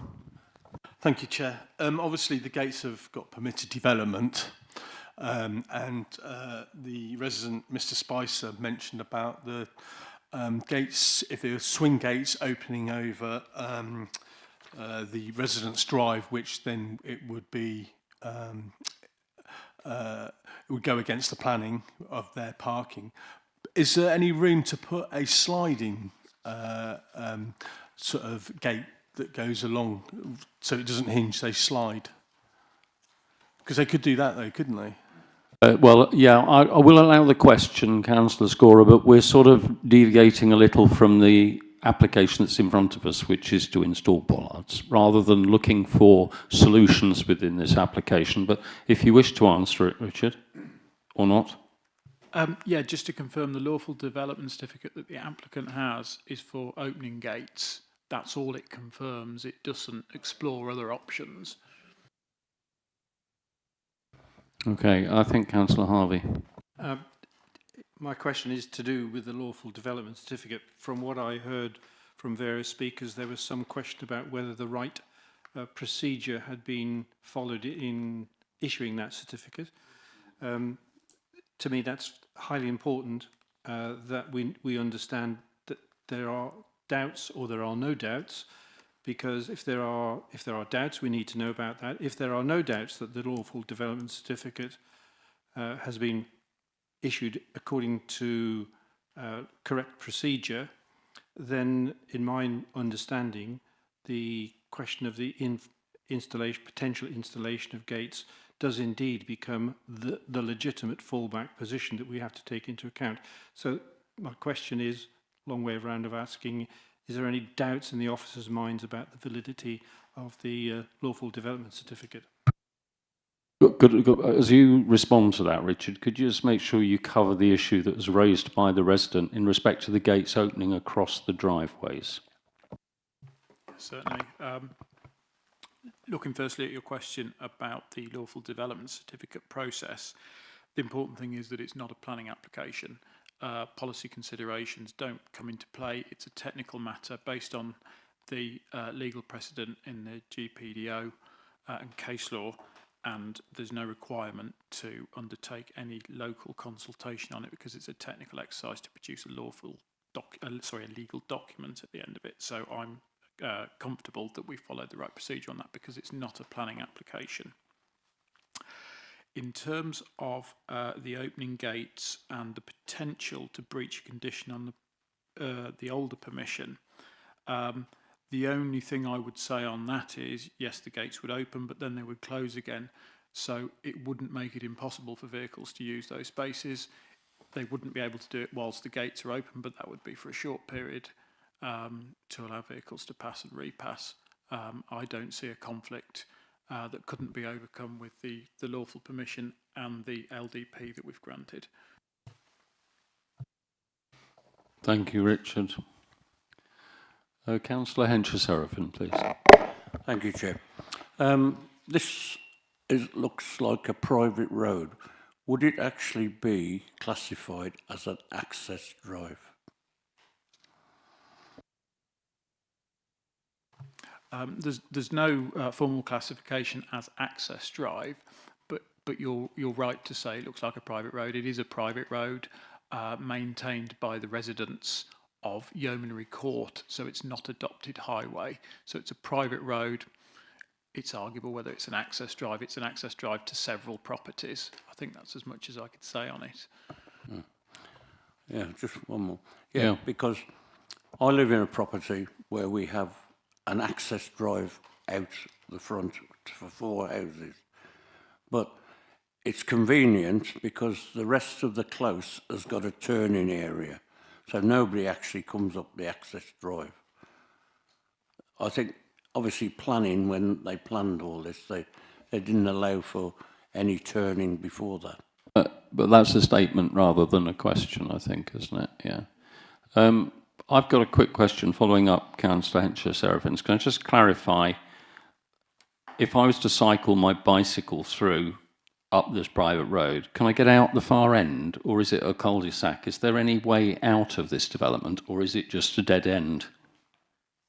It's just a dead end, so it just goes to the turning head, and that's it. So the only people needing access are the people that live in the properties, or people visiting them, or somebody delivering to them? Yes, that would be correct. Thank you. Any further questions? Councillor Ballinger.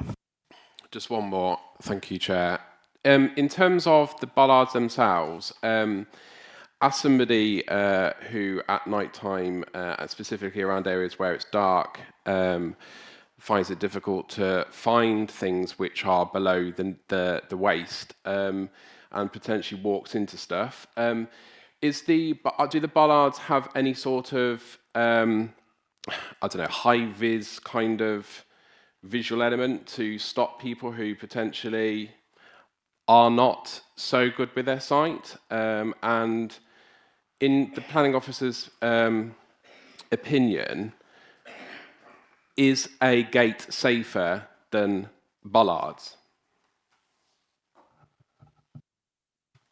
So firstly, I don't think there is anything that indicates that there's going to be any sort of illumination on the bollards themselves. I'm just wondering whether or not that's really a planning matter, and whether or not it's an issue that would have been covered by the response from the Highways Authority. Could you just clarify that? Can I just come in and, sorry to overrule you, Sarah. If you look at in fact, the one that's up on screen, you can see it's got an LED crown, which is a light emitting diode. So we can assume that they will be lit at the crown. So that your concern there is met by that, in my view.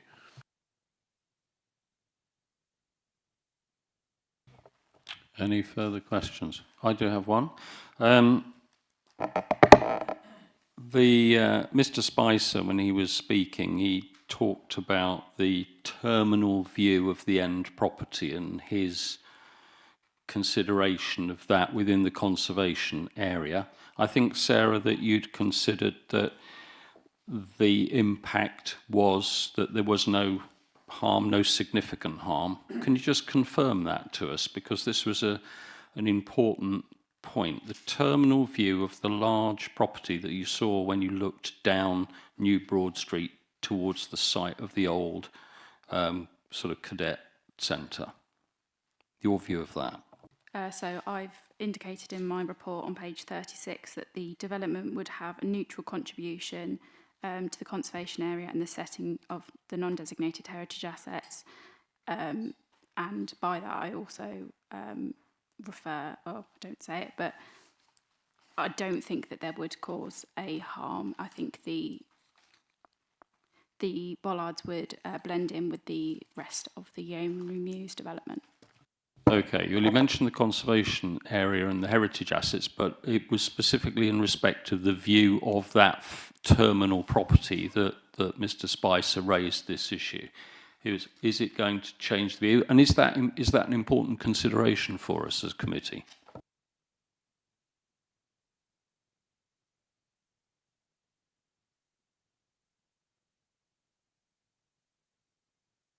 Sorry, further up on page 36, I do conclude that visual harm would not be caused. It's in the third paragraph down. It would have, owing to the distance between... Yeah, I've basically concluded that it would not cause visual harm. Thank you very much for that, Sarah. Councillor Adam has a question. Sorry, just brought something to mind whilst reflecting on some of the comments we've heard. Not living in Stratford myself, it's been alluded that other bollards are around the town.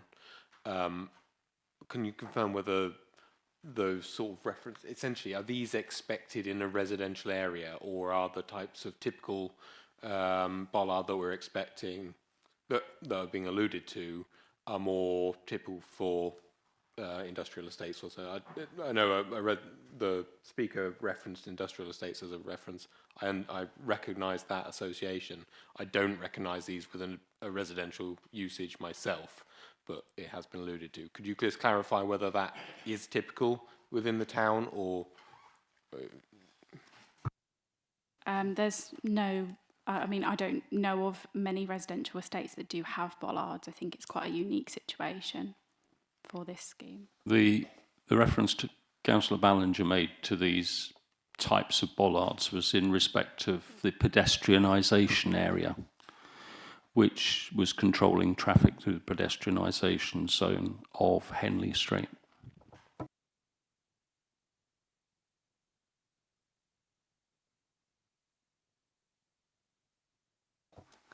Any further questions? Okay. Yes, okay, you can. Is it specifically in relation to one of the questions that we've just asked? Concerning the bollards. Okay, go ahead. Could I just ask, do they have to be DDA compliant? In which case, no, we have. Thank you, Sue. That's fine. Thank you, Sue. No, you can't ask a question of the officers. I'm sorry, Councillor Fradgley, because we have to look at the application in front of us. So you can't start asking other questions about the types of bollards. It is concerning the bollards. Yeah. Okay. Thank you. Sorry. Further questions? No. Okay. We finished. Thank you very much. Right, members. You heard a lot about this. So who would like to offer their views on this application and the officer's recommendation? Councillor Harvey, Councillor Eden. I'll open the debate. I think, for me, it looks as if, because the gates are okay, in the view of the council, that something is going to go where those gates or bollards are proposed. And to my mind, and I asked Councillor Fradgley her view and her opinion on that, the practicality of the bollards and possibly the openness of the street scene make those bollards probably preferable over a gate of some kind.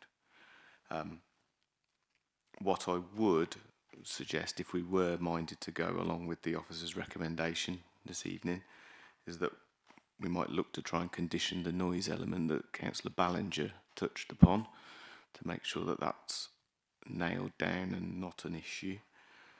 That would also then probably mitigate the opposing sounds of gates opening and closing as well, should they ever come to fruition. That's my opening statement. We'll see where it goes from here. Okay, thank you very much, Councillor Eden, for that. Councillor Harvey. Thank you, Chairman. Whichever way we go on this one, we're not going to be popular. There is clearly a conflict of interest between the interests of those who live in New Broad Street and those who live in Yeomanry Court. The bottom line seems to me to be, however, that the residents of Yeomanry Court have bought a private road effectively. It's private land. They're entitled to protect it. They're entitled to provide those who, or to decline to enable those who don't own it to use it. They'll have to pay the price for that in terms of community cohesion that has been referred to by various contributors. The fallback position is the gate. The alternative is the bollards. It seems to me that given the design of Yeomanry Court, that despite the practical implications of either gate or bollards, that bollards are the least worst option in these circumstances. I know, we all know that whichever way we go, we're going to be unpopular with somebody. But I come back to the view of the agent, who is firmly of her view, and I put myself in the position if we were to refuse and it went to appeal, it's the age-old, what do you think the inspector would say? And it seems to me that here, despite the cohesion implications, I think the applicant, the appellant would be successful and the appeal would be allowed. It's a very difficult, on the one hand this, the one hand that, but I'm going to go so far as to propose that we accept the recommendation from the officer to grant in the circumstances and call for a seconder. Thank you, Councillor Harvey, and that's in accordance with the also in accordance with the conditions that the officers had recommended as well. Yeah. Yes, Councillor Harvey. Correct. Thank you. I'm thank you for that, Councillor Harvey. I mean, I think you've summed it up quite well. I can feel a great deal of empathy for the people living in Yeomanry Mews whose life's being made miserable by everybody coming down New Broad Street and using their road to turn around in. But I can also understand why people on New Broad Street and other roads close by are struggling with additional traffic loading of deliveries and vehicles that are associated with the Yeomanry Mews. But I do remember what it was like prior to Yeomanry Mews being built, and that was always a difficult road in the past. It's never been an easy road to drive down and turn around in, and I think it's very difficult. Councillor Ballinger, you indicated you wanted to. Thank you, Chair. As alluded by the other members, I think we're not going to be popular in either way in this decision. I think my original concerns were around the potential noise implications to do with the bollards going up and down, potential alerts. I myself live in a private mews where I do have electric gates, and they are equally as annoying when they're opening by the noise. But I live in that area with gates to protect my dwelling, and as Councillor Harvey has said, these residents have chosen to live in this area and they have a right to protect their property. I think the other concern I had was around the visual element from a lighting perspective. I think that's been clarified. So the noise and the lighting has been clarified, and I'm minded to second Councillor Harvey's decision. You say you're minded to do it. Are you going to second it? Thank you very much, Councillor Ballinger. And that would be in accordance with the recommendation to grant and the conditions in the report. Thank you. Anybody else like to speak on this? We've heard a lot. It's been a difficult one. Councillor Adam. Thank you. I read the report. I've heard the questions. I can't find significant enough reasons within policy to go against, but there is a definite bad feeling about the way in which this has come about and what we're actually seeing in front of us. I think it took the fullness of hearing everybody speak and to resolve myself with what the first speaker, Mr. Spicer, raised, is that I do think there is a negative impact on the aspect of the Mews and how it terminates at the end of the road, and that was what led me to my line of questioning around whether this was sort of a residential application for this type of system, whether that was appropriate or not. For me, it doesn't sit right. I don't like it, but I accept that I don't think that's enough to go against in terms of policy. I think there are conservation area issues that are there. I just don't think it would have the weight as Councillor Harvey alludes to. So I don't know how I'm going to vote at the moment. I'm going to find out in a few minutes, I'd say, but I have to air my discomfort with the application and the nature that's led us to this, because I think community cohesion is a tangible aspect that we should seek to achieve through development, and the fact that it may be harmed by what we're looking at tonight is salient and I think needs to be aired. So that's my feelings at the least. Well, thank you. I think members will be listening to what you said. You would consider, as you said, you consider that there's some harmful impact to the installation of bollards, but that's somewhat subjective as an opinion. I don't think I share that personally, and I'm not sure all the members share it, but we'll hear more in a minute. Councillor Littlewood. Thank you, Chair. I really just want to clarify with officers. We've had a discussion with regards to... I think we're really beyond that. Before I make a further comment, okay, if that's okay. Are you wanting to step back to ask further points of clarification? Because I think we've moved beyond really. that. I just want to make sure that the specification for the bollards actually will be illuminated. That's been an important point. I think that was confirmed by Richard. Okay, I don't see anything in the documentation to confirm that that is a condition. But Richard pointed that out when we had the picture of the bollard up. It had an LED. Okay. Well, in that light. case, if I may enter debate, then of course. It seems to me, from what I've heard, I don't know the area, but I hear from people around this table that do know the area. And historically, this was a dead end without a turn in circle. So, indeed, we're just going back to where it was, where it is. Because it's private property past the demarcation line. On the other hand, there is a cleared congestion issue because additional vehicle numbers will be introduced because you've got more properties, and we all know that delivery drivers spread like wildfire when it comes to that. However, having said that, and so I have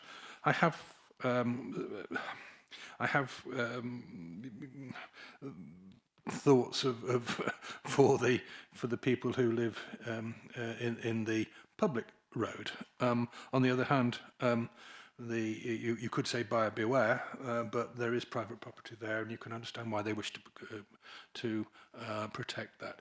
This is almost getting to a neighbourhood dispute, almost.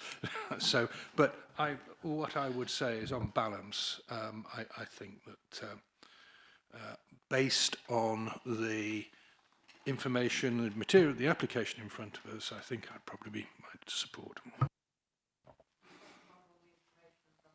Okay, thank you. Could I just remind people in the public gallery, please? I beg your pardon? Well, the person to my right has suggested that people feel that they should be given the opportunity to speak from the public gallery.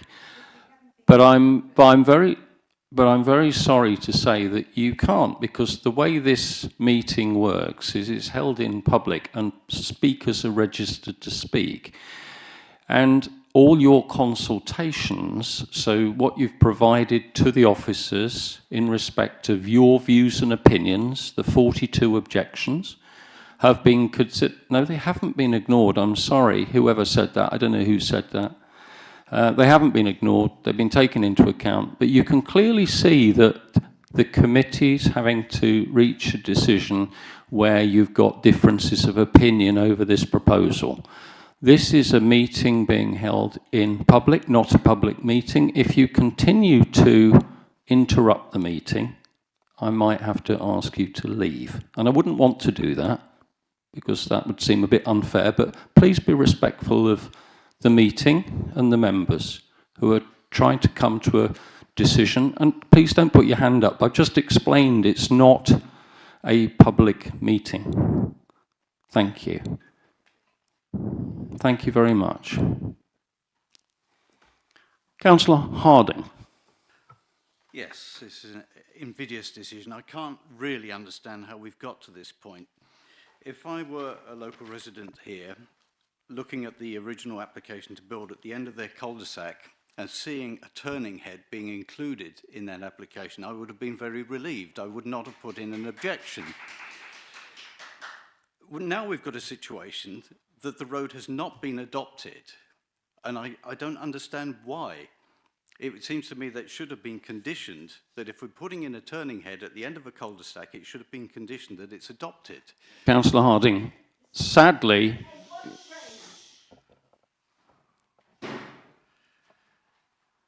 Okay, she left. I'm sorry about that, why she felt she had to leave. It is a democratic process. Members around this table are elected members of the council. This is a properly constituted planning committee, and we're trying to debate what's turning out to be a difficult decision to come to. So please be respectful.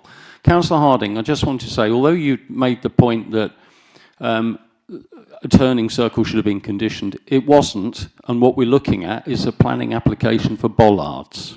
So we can't discuss what might have been in a previous application. So that isn't... Okay, but that's not really a material consideration for us. So please move on to the point in respect of this application. My next point was going to say we are where we are. It's not a nice situation. I'm not happy with it. I would not be happy if I lived in that road, because these people are going to be very inconvenienced by delivery vans all the time. But I think Councillor Harvey's right. If it went to appeal, we would lose. So it boils down to a choice between gates and bollards. I'm not happy with either, but okay, I don't thank think you. we have any choice. Thank you very much. It's a good point you made there. Most people have had a chance to speak. Councillor Fleming. Maybe I'm not as eloquent as some of the people around this table, but this is turning into an us and them situation, and we can't avoid what we've got to make a decision on. I think the people that live on the public part of the road will be inconvenienced when delivery vans stop and leave the engine running while somebody decides to drop the bollards.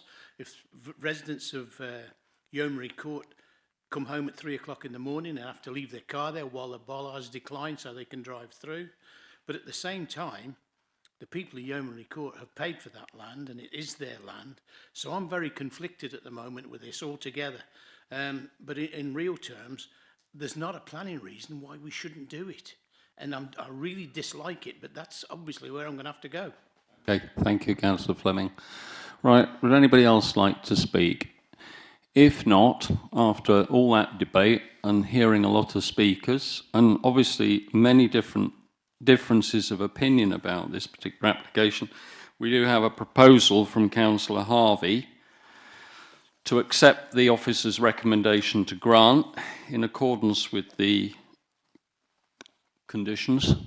And I think that was seconded by Councillor Ballinger, who'd been satisfied that we weren't going to get noise disturbance from bollards going up and down. So at this point, then, with the proposal and a second, I'd like to take that to a vote, please. So all in favour of that proposal?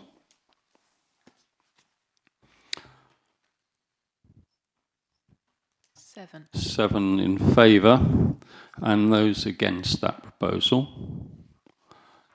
3. And any abstentions? 1. On that basis, then I can confirm that Council resolved to grant this application 250149 FUL for bollards in Yeomanry Mews, in accordance with the officer's recommendation and the attached conditions, which I think there are 6 of. Thank you very much. And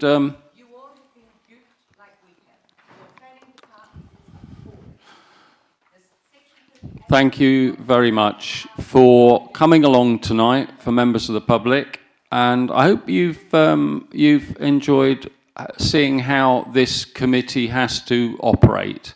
If you would like to criticise us, by all means, but not now. Thank you very much.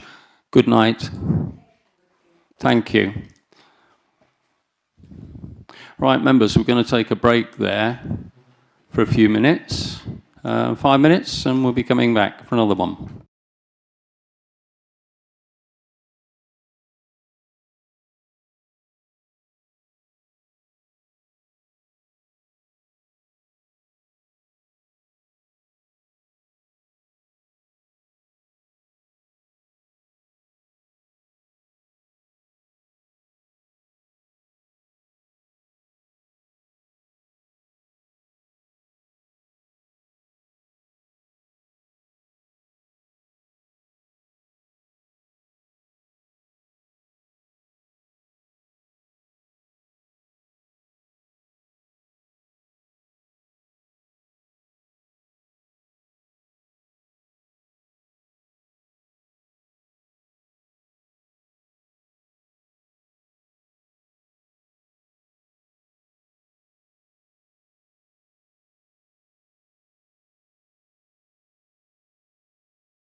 Thank you.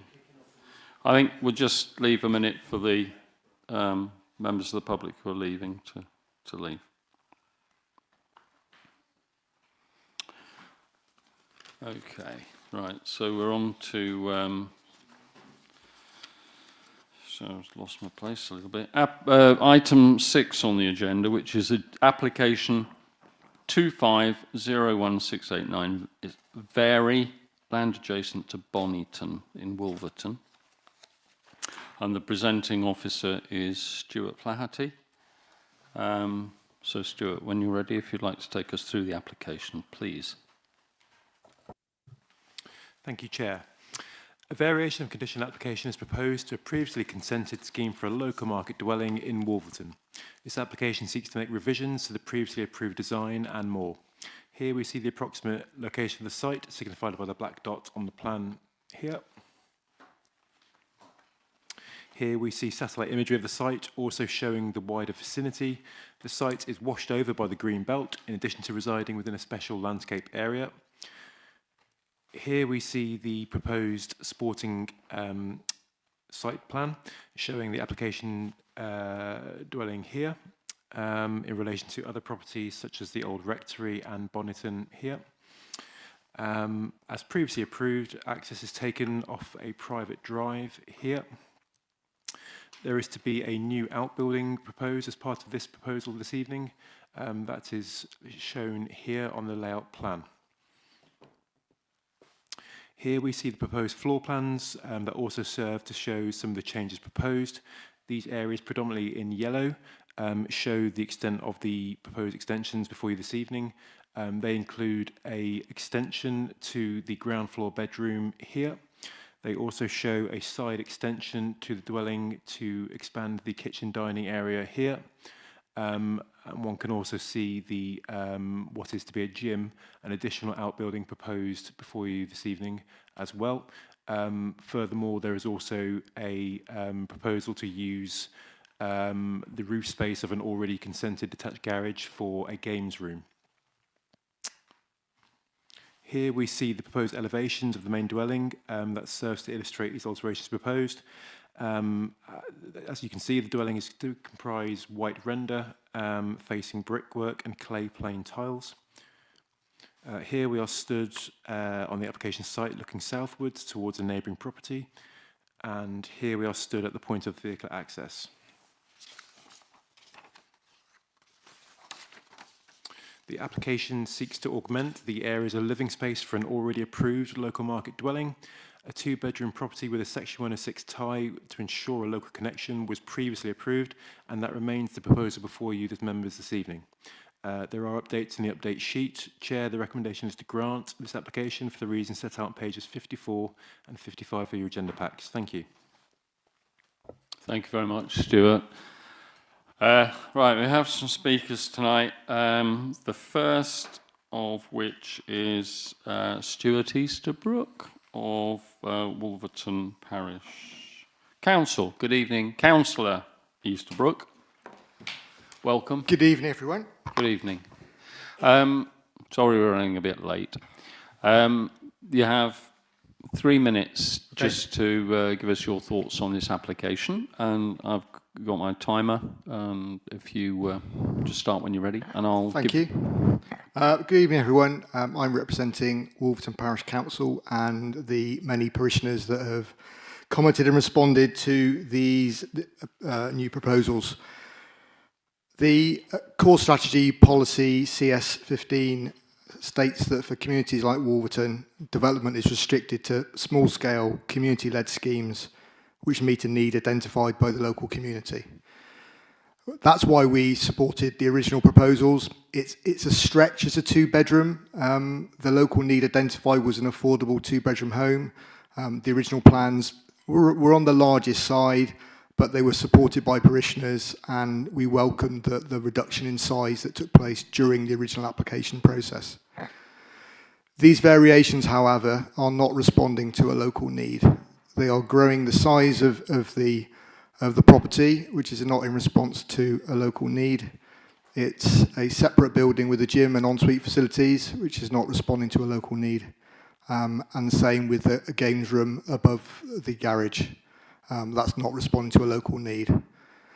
As a parish council, we are actively supporting developments where they meet a local need, particularly where there are clearly identified needs to keep parishioners in the community, to stay in the community, and to work in the community. These proposals actively prevent the meeting that local need. We don't believe it meets the core strategy policy, as I noted, and it doesn't meet the local need identified, and that's why, as a parish council, we have objected to these proposals. Right, thank you very much. Caught me out there. Thank you. Right, members, do we have any questions, please, in respect of the presentation from Councillor Easterbrook, which focuses mostly on local need? Councillor Harvey. Thank you, Chairman. Good evening, Councillor Easterbrook. I'm looking at page 8 of your latest housing needs survey for Wolverton. And this tells me that there were 6 houses that were required to meet local need, one of which was a 2-bedroom bungalow, one of which was a 3 or 4-bedroom house, 2 2-bedroom bungalows owned, as opposed to shared partnership or whatever, and one was for a 3-bedroom bungalow or house. It strikes me that it's difficult to argue that this proposal for a 2-bedroom property with additions, as proposed, doesn't meet a need, a local need, according to your housing survey. How would you respond to that? The original application was done after the earlier housing needs survey, which had a different housing needs, identified the 2-bedroom housing need.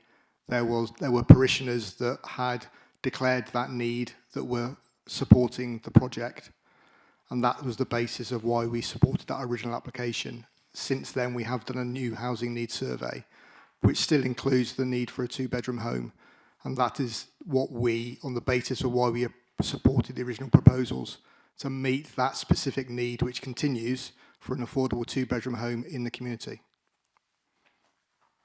Thank you. I note your distinction between the date of the original approval, which was January 22, and the date of your latest housing needs survey, which is December 24. Yes. Thank you. Thank you. Any further questions?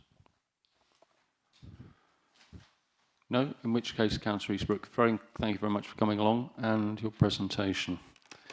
Okay, the next speakers are Jane Cashmore and Amos Casey from Casey Construction. Good evening, both. How are you? Sorry, it's a bit late.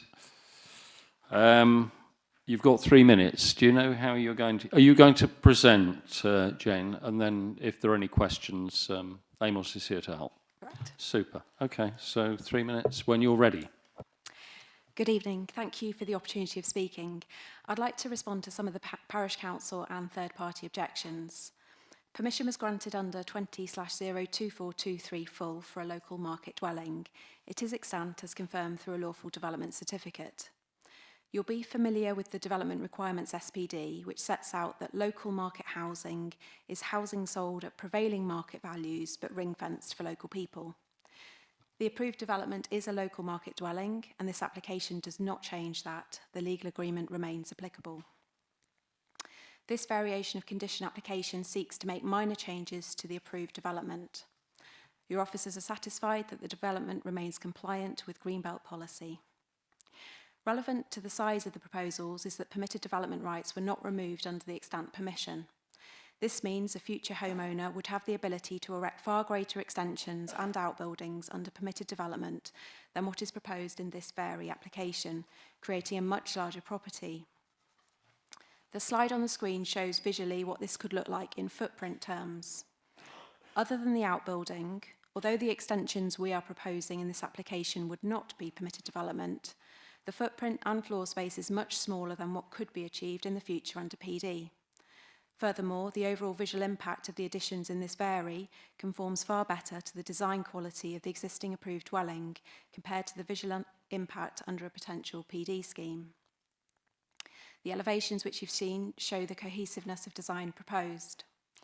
The applicant has no objection if you decide to remove PD rights on this application, and it makes planning sense to approve better designed and smaller extensions in this vary application than something that could be larger and of poorer design, as heights cannot be matched in the future under PD. The vary results in no additional bedrooms proposed. Warwickshire County Council highways have no objections, and your officers are satisfied in respect to highways and parking matters.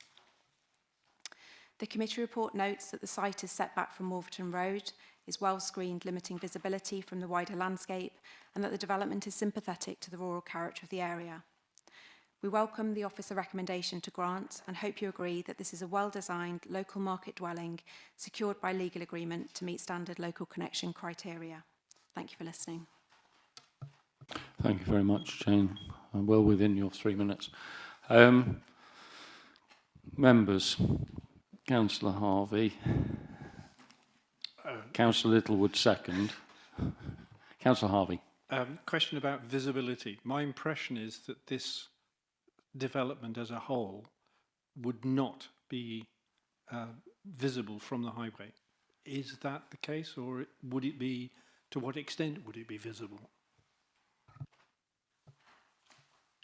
From the public highway, it's set back quite away from that, and there's obviously some quite matured trees around the site, so I think visibility from the public highway is quite limited. For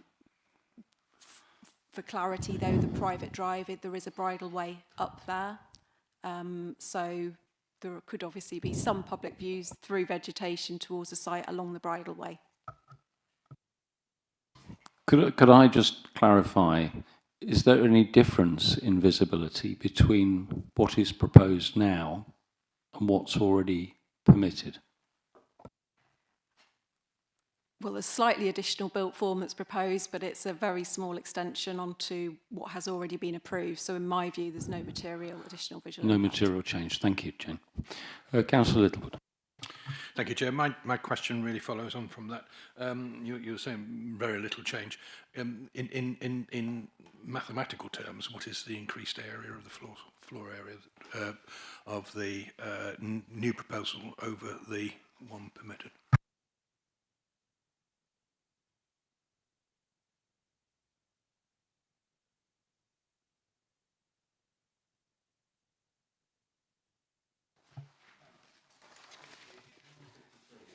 Yeah. So there is some information in the Greenbelt section of the report. I was looking at these figures earlier in preparation for committee. The figure at 192, I think, it relates to the house without the garage, because I think on the submitted floor plans there is a square meterage calculation, and there's the house and then there's the outbuilding and garage split down. Okay with that? Councillor Littlewood? Yeah, that's fine. So it's whatever, it's significant increase in floor area. And my thoughts were with regard to the housing needs survey and is there a risk area taken out? But that was where I was going with that. Thank you, Councillor Littlewood. It's we're just on questions at the moment rather than statements. I'm looking around, and I hope I haven't missed anybody. I've got a quick question for you. I seem to remember reading that one of the objections, or some of the objections, raised the issue of this home working office, and the fact that there was some sort of ensuite facility or something or other. Now, obviously, home working is really important now, because so many people work at home. Could you just explain to us how the new proposal changes that over what was consented, or what is the extant permission that you have in place? So is there some changes proposed to the Home Office arrangement? There's no changes at all proposed to the Home Office arrangement. Right, okay, so it's the same as it was on the original proposal. And is it an upstairs home office and some sort of toilet facility? Yeah, correct. So on the first floor plan that you can see on the screen there's the home office. It does have a toilet and basin off it. It doesn't have a shower. Yeah, it's just so a toilet. Toilet Okay. and basin. Okay, that's fine. Thanks very much. Looks like there are no further questions. So thank you very much. Okay. I would normally at this point say there are no further speakers, but of course Councillor Parker's here, so I better not say that. So for once in my life, Councillor Parker, welcome to the Planning Committee. You're registered to speak, and you've got 5 minutes to tell us about this. Yes, thank you, Chair, and thank you, Committee. This is, really, I think, a very straightforward situation. A local housing need has been identified. It was fulfilled. We all work with our parish councils to try and fulfill the housing needs. It's kind of one of our most basic tasks. And it's so good to see Wolverton Parish Council, support and bring this forward. It was, as I understand, quite a large planning application initially, which the planning officer pared down. It's in the original report, I think, to the 192 square metres of floor area. But as the project has gone on, obviously bringing this forward no longer makes it that planning application which the parish council supported and brought forward, and there is a confidence issue here, around supporting something and then it happening, whereas here they seem to be supporting something and something else is happening, and not only that,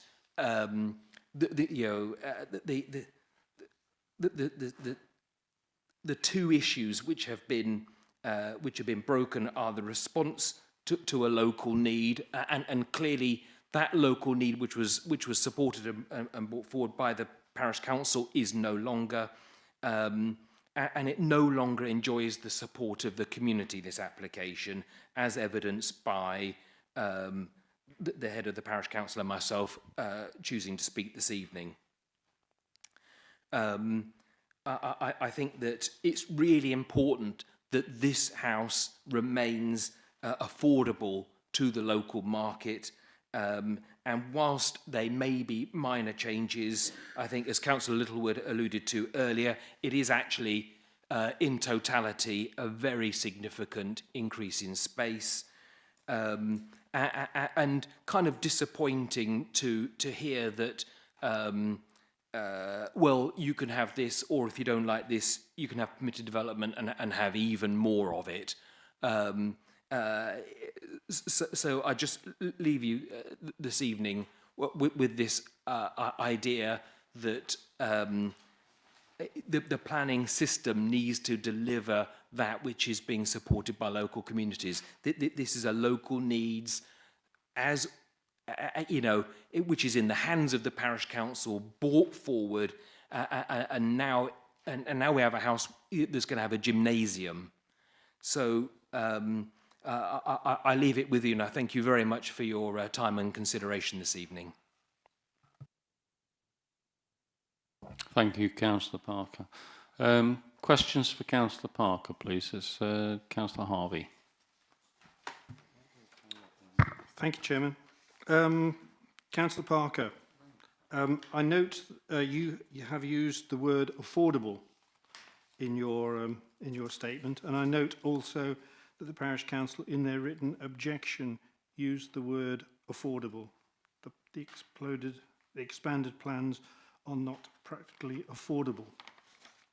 I also note that the case officer, in his report, does not use the word affordable at all. Why do you think that is the case? I will leave that to the planning officer to answer, because he is far more qualified than myself. I would like to take on the wider issue of affordability, and that is around, you know, to know Wolverton, you know, it is fairly unique. It has, it does have some relatively, for the area, it has some ex-council housing, which, you know, is excellent accommodation, but people wanting to migrate within the village and move within the village, it needs more affordable housing that people can start on, second houses, and it's just moving generationally up the ladder to being a house which is only affordable to more elderly people. And you know, the house was brought forward not to be that, to be something that would be an earlier generation house. I hope that's made some sense. It wasn't the most eloquent answer. Apologies. Okay, thank you. I've got a question for you, because I'm a bit confused by something. Could you help me answer it? Help me understand it. So I have here in front of me the Housing Needs Survey for Wolverton from 2024, which is, what, a year ago? And I'm looking at, I don't know what page that is, Sue. Anyway, it doesn't really matter. It just says there were, I think there were 6 responses to this. 1, 2, 3, 4, no, 5 responses. 6 responses in total. So this is a very up-to-date housing needs survey. And in those responses, there were various properties required. The words, 2 people were looking for 2-bedroom bungalows, 1 person a 3 to 4 bedroomed house, 1 person a 2-bedroom bungalow on some sort of shared ownership. 1 person said they wanted something, didn't state what it was, and the other one wanted a 3-bedroom bungalow or house. This is a 3. Am I right in saying this is a 3-bedroom bungalow house? What I can't understand, please help me understand, is how this proposal fails to meet your current housing needs survey or the current housing needs survey in Wolverton. I don't understand it. Yes, thank you, Chair. I think that's fairly straightforward to address. That you mentioned 5 properties being on the housing needs survey. That means I've got to sit here 5 times as people bring forward 2-bedroom houses and then make them something different and something different and something different, because we never get our 2-bedroom house built because it keeps going through this process. With respect, can I just say that this we're just hearing this particular application. I haven't got behind me another 6 applications for 2-bedroom bungalows in Wolverton, I'm afraid. We're just looking at this one. Okay, this particular application, how does it fail to meet the requirements of the 2024 Housing Needs Survey? I am going to deliberately not address that, because that is to miss the point of why I'm sitting here.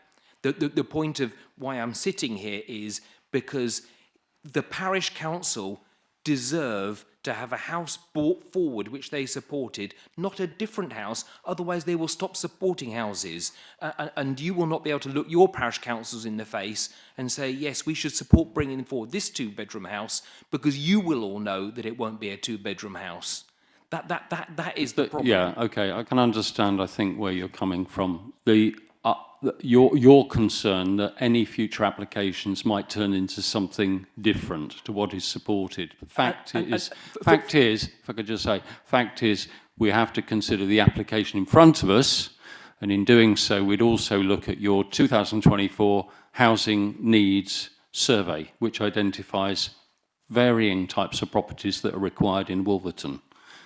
Because we don't know, contrary to your argument, we don't know whether or not there might be 2-bedroom bungalows coming forward next week, do we? We don't know, because that's uncertain, isn't it? But the point is that when you try to support a 2-bedroom bungalow coming forward, you don't know that you are with this process unless we uphold some rigour to this process. Yeah, I understand that. But of course, we are looking at planning applications through the planning process, and there's a legitimate way of doing that, which is, I think, what we're trying to look at tonight. So thank you very much. Any further questions for Councillor Parker? Right, in which case, thank you very much, Councillor Parker, for your contributions. Members, do you have any points of clarification for the officers, please? Councillor Harvey. Thank you, Chairman. Specific question to the case officer. You didn't use the word affordable in your report. Why was that? And the second question relates to PD rights. Would it be reasonable in these circumstances to withdraw PD rights? And the third question was, although the original application was approved in 2022, what credence can we put upon the Housing Needs Survey of December 2024? Thank you, Councillor. Your first question on the matter of affordability, that would not be a matter that officers would assess for a variation of condition to alter the layout plans and other details as proposed in this application. I think I'm minded, I've been looking through the principle of development section again in this report. This application does not seek to extend the life of the previous permission. The council are satisfied that that previous permission is extant. There's a lawful development certificate to that effect as well. And thereby there is no requirement to reassess the principle of development, I would say. So matters of affordability, I think, would not fall part of the report that is before you this evening, considering matters such as design, layout, impact on the green belt, etc.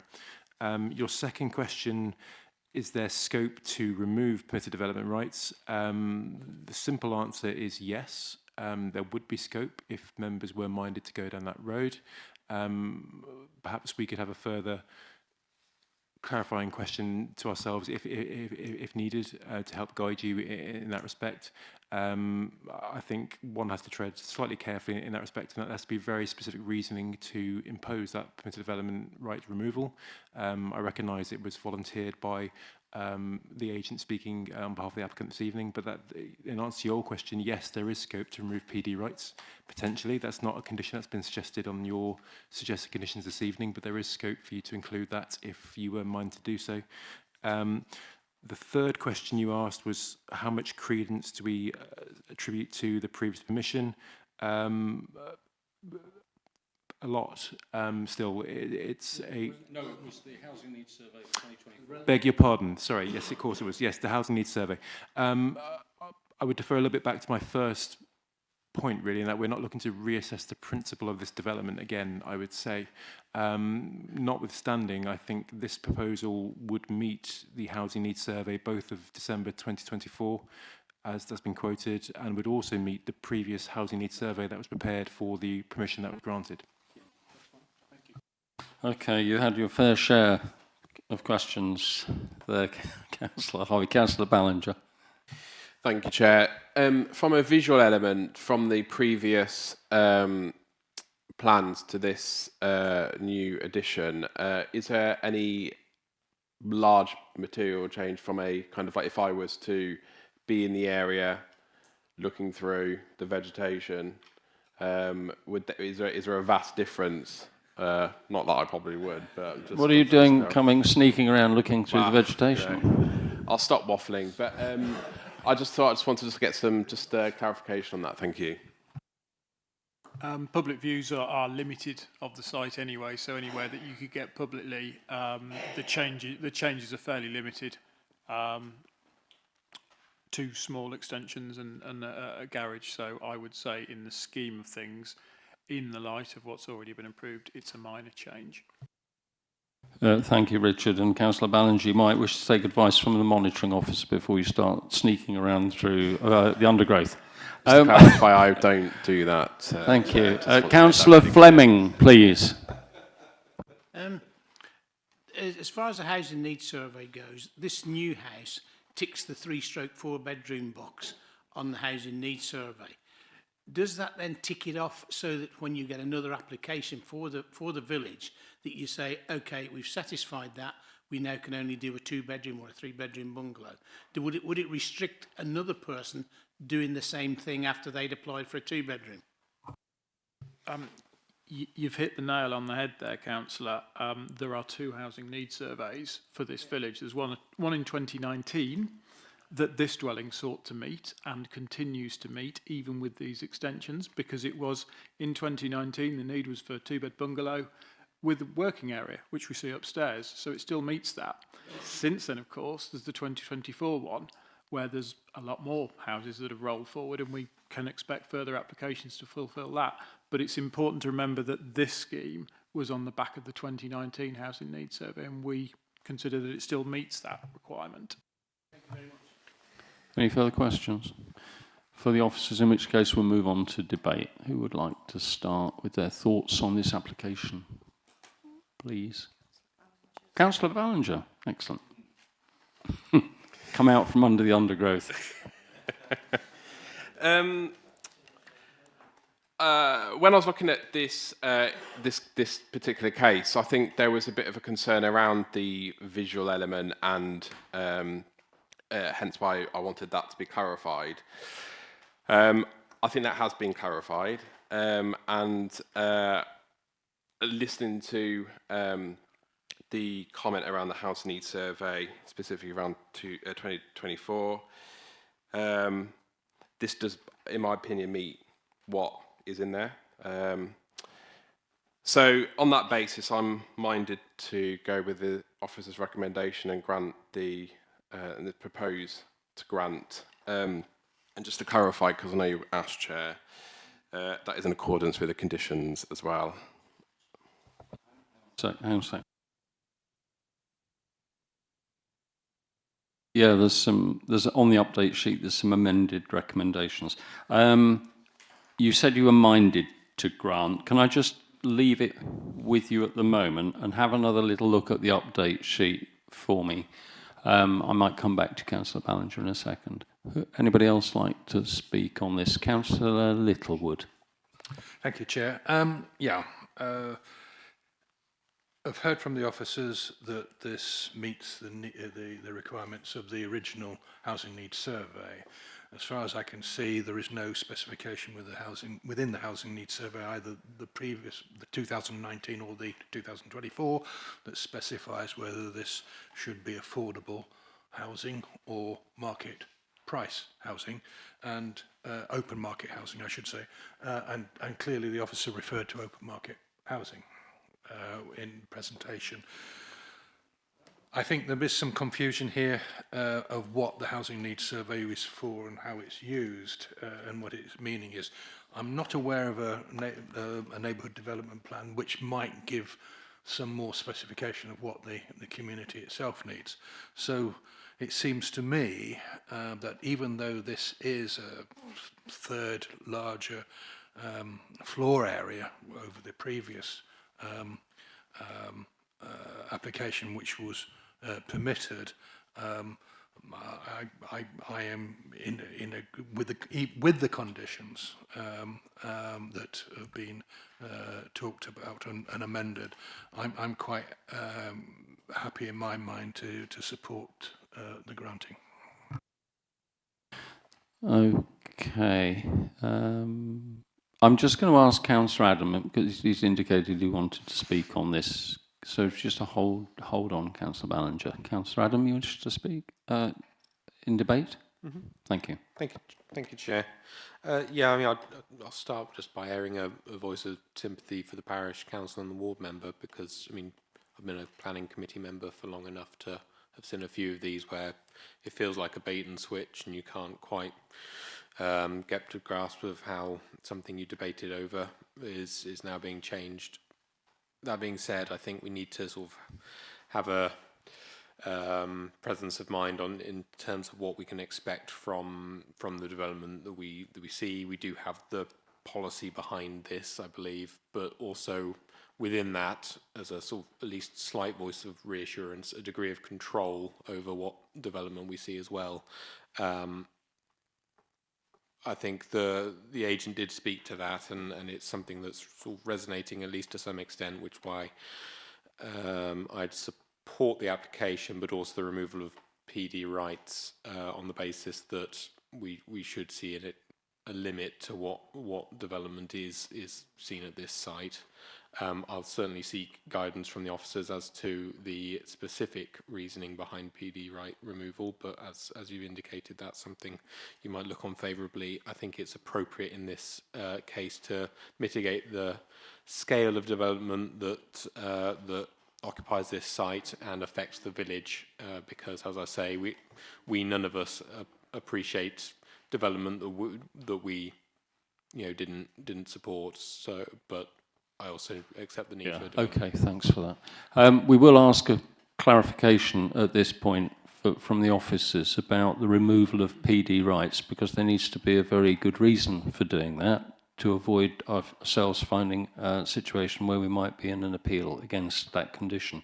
So, Richard, would you like to just give us your thoughts on that, and whether or not there are clear, specific reasons why on this particular development they should be removed or otherwise? Yes, thank you, Chairman. The key thing to consider is if you do wish to remove permitted development rights, presumably for extensions or even outbuildings, you have to ask yourself the question, what are you looking to protect? Is it the green belt? Is it the visual amenity? The reason I mention the green belt is because this council has performed very poorly at appeal where it has removed PD rights because of the green belt. And the reason for that is permitted development rights exist nationally, and the government, when writing it, could have said there are no PD rights in the green belt. It didn't. PD rights exist in the green belt, and therefore we have to be very careful as a council when we choose to remove them, and why, even if it is in the green belt, because they're rights that everyone enjoys. Are you also adding on to that visual amenity is potentially not a good reason to remove PD rights in this particular circumstance?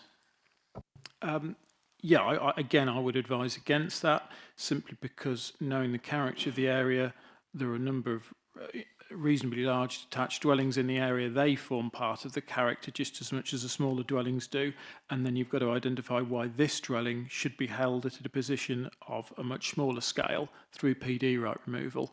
How would it be harmful for the character if it were to grow in the way that PD rights permit? Thank you, Richard. Anybody else like to comment? Councillor Fleming. Just a little thing, and I missed this really on clarification. The removal of the electric vehicle charging point. I thought that was almost a given nowadays, and it's just something I thought was a bit strange. Thank you, Councillor. The simple reason for that is that there's a duplication of legislation, really. The imposition of a condition for EV charging points now falls under the remit of building regulations.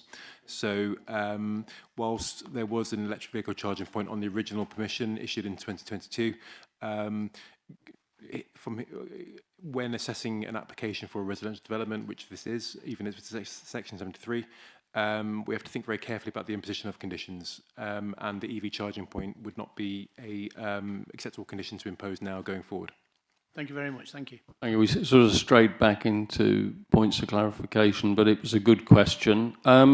Members, we've got somebody jabbing me in my right arm, but I know what it's about. Due to the time, which is just a few minutes before 9, and the Constitution, we need to take a vote to continue the meeting beyond 9 if it's required. Depends on how much more you want to talk about this. But just in order that we can make sure that we can complete the business tonight, I should like a show of hands to agree to continue beyond 9 o'clock if it is absolutely necessary. So there we go. So that means we can carry on for a lot longer. So, Councillor Harvey, you had another point in debate. Thank you, Chairman, and I will be brief. I think one of the things that this particular application has drawn attention to is the distinction between a local housing need and affordability. They are not the same. They're not synonymous. I do take the point that Councillor Parker made. He's very impassioned, as I suspect we all are, perhaps not quite as eloquently about affordability, but in this particular case, it's not relevant. As far as Councillor Littlewood made the statement that this application, I think he mentions the word a third larger. It's nearer a quarter larger than a third, and I think that's important because 30% becomes a trigger point in some regards. This is not above that. And I am prepared to accept the sage advice of the planning manager about PD rights, so I'm quite happy that we should okay. carry on. Thank you, Councillor Harvey. So, yeah, and I would just add that I do completely empathise with the Parish Council and Councillor Parker. You think you've got one thing and then it turns into something else, and it is frustrating because you feel as if you've actually lost the control that you were hoping to have when you published your survey. So I do completely get where you're coming from. Councillor Ballinger, you were minded to make a proposal, I think, in respect of a grant in accordance with the recommendation of the officers. Would that be correct? That's correct, Chair. Right. So I think I'll draw your attention to page 54 because one or two of the conditions are no longer required, and I think the officer had been through these. The existing there is an extant permission here because it's been implemented, so the 3-year time limit is no longer required. So that's scratched out. There are some conditions to come with the plans. Number 2. As a discharge condition, a condition has been discharged, the wording will be altered to a compliance condition for the materials that have been submitted already. And then there's some landscaping, hard and soft landscaping plans to be discharged. The ecological appraisal is still required. The archaeological evaluation has been completed. Yes, that's correct. So that can come off. Compliance condition for the driveway, there's a tree report required, and then 9, 10, 11 and 12. So in respect of the changes to those conditions, and also we've removed the requirement for the, where's the requirement for the charging point? EVCP. Condition 10 will come off as well. So,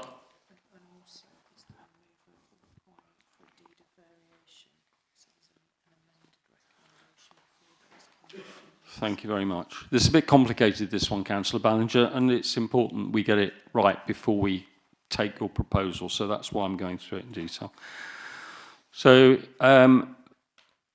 a deed of variation is not required as the existing Section 106 agreement binding, this legal agreement binds this property to be a local needs property, which means that, you know, marketing and however that's dealt with is all set out in that. And the final numbering and wording of all those conditions will be delegated officers. Right, so hang on a second. I think I'm going to be drawn to my attention to something else. Sorry to persist. There's revised wording to the recommendation. The original recommendation required a deed of variation. It's important members understand that they are not being asked to grant permission subject to a deed of variation.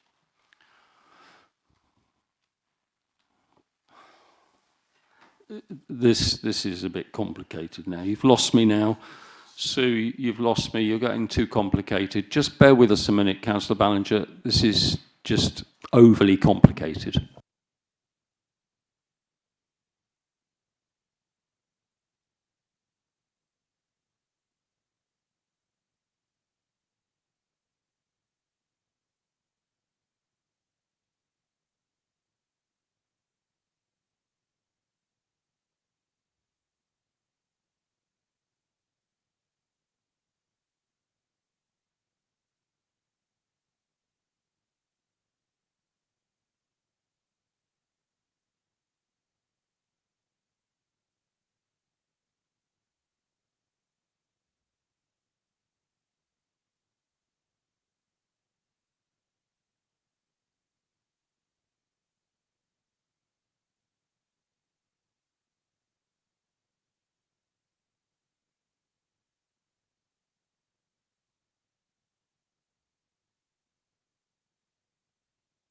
So you're making a proposal subject to, hang on a sec, why are there 2 notes?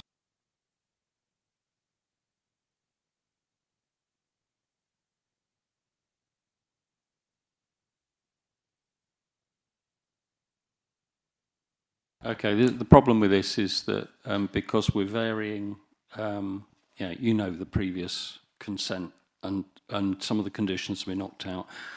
So the revised wording of the recommendation reads as follows. It's recommended that the application be granted subject to the following conditions and notes, the final numbering and wording of which shall be delegated to officers, and that is 10 conditions because the EV charging point has fallen off, and there are 2 notes, one in respect of the National Planning Policy Framework and the other one in respect of the Section 106. So you're making a proposal. Can you make that proposal on that basis? I can, Chair, just to confirm. On that basis? On that basis. Thank you, that'll do. And the seconder was? Who offered second? Oh no, Councillor Littlewood did. So Councillor Littlewood, you're prepared to second on that basis as well? Yes, I'm prepared to second on that basis with the modification of the conditions as stated. Nice one. Okay, so we have a proposal to grant in accordance with what we've said. I'm not repeating it, Sue. For application 2501689, vary land adjacent to Bonnyton, Wolverton, Stratford-on-Avon. And could we have a show of cards, please, for all those in favour of that proposal? Unanimous. Thank you very much, everybody. And thank you very much to the speakers. I'm sorry it went on for such a long time, but these are getting more and more complicated, these applications. But thank you very much for your contributions. They are appreciated. So I think returning to the agenda, we have before you all pack up, I just got to say, we're just going to have 5 minutes on something at the end. Item 7 on the agenda, urgent business? None. So we are going to close the meeting. Thank you, members. It's not been easy tonight, but thank you for your participation.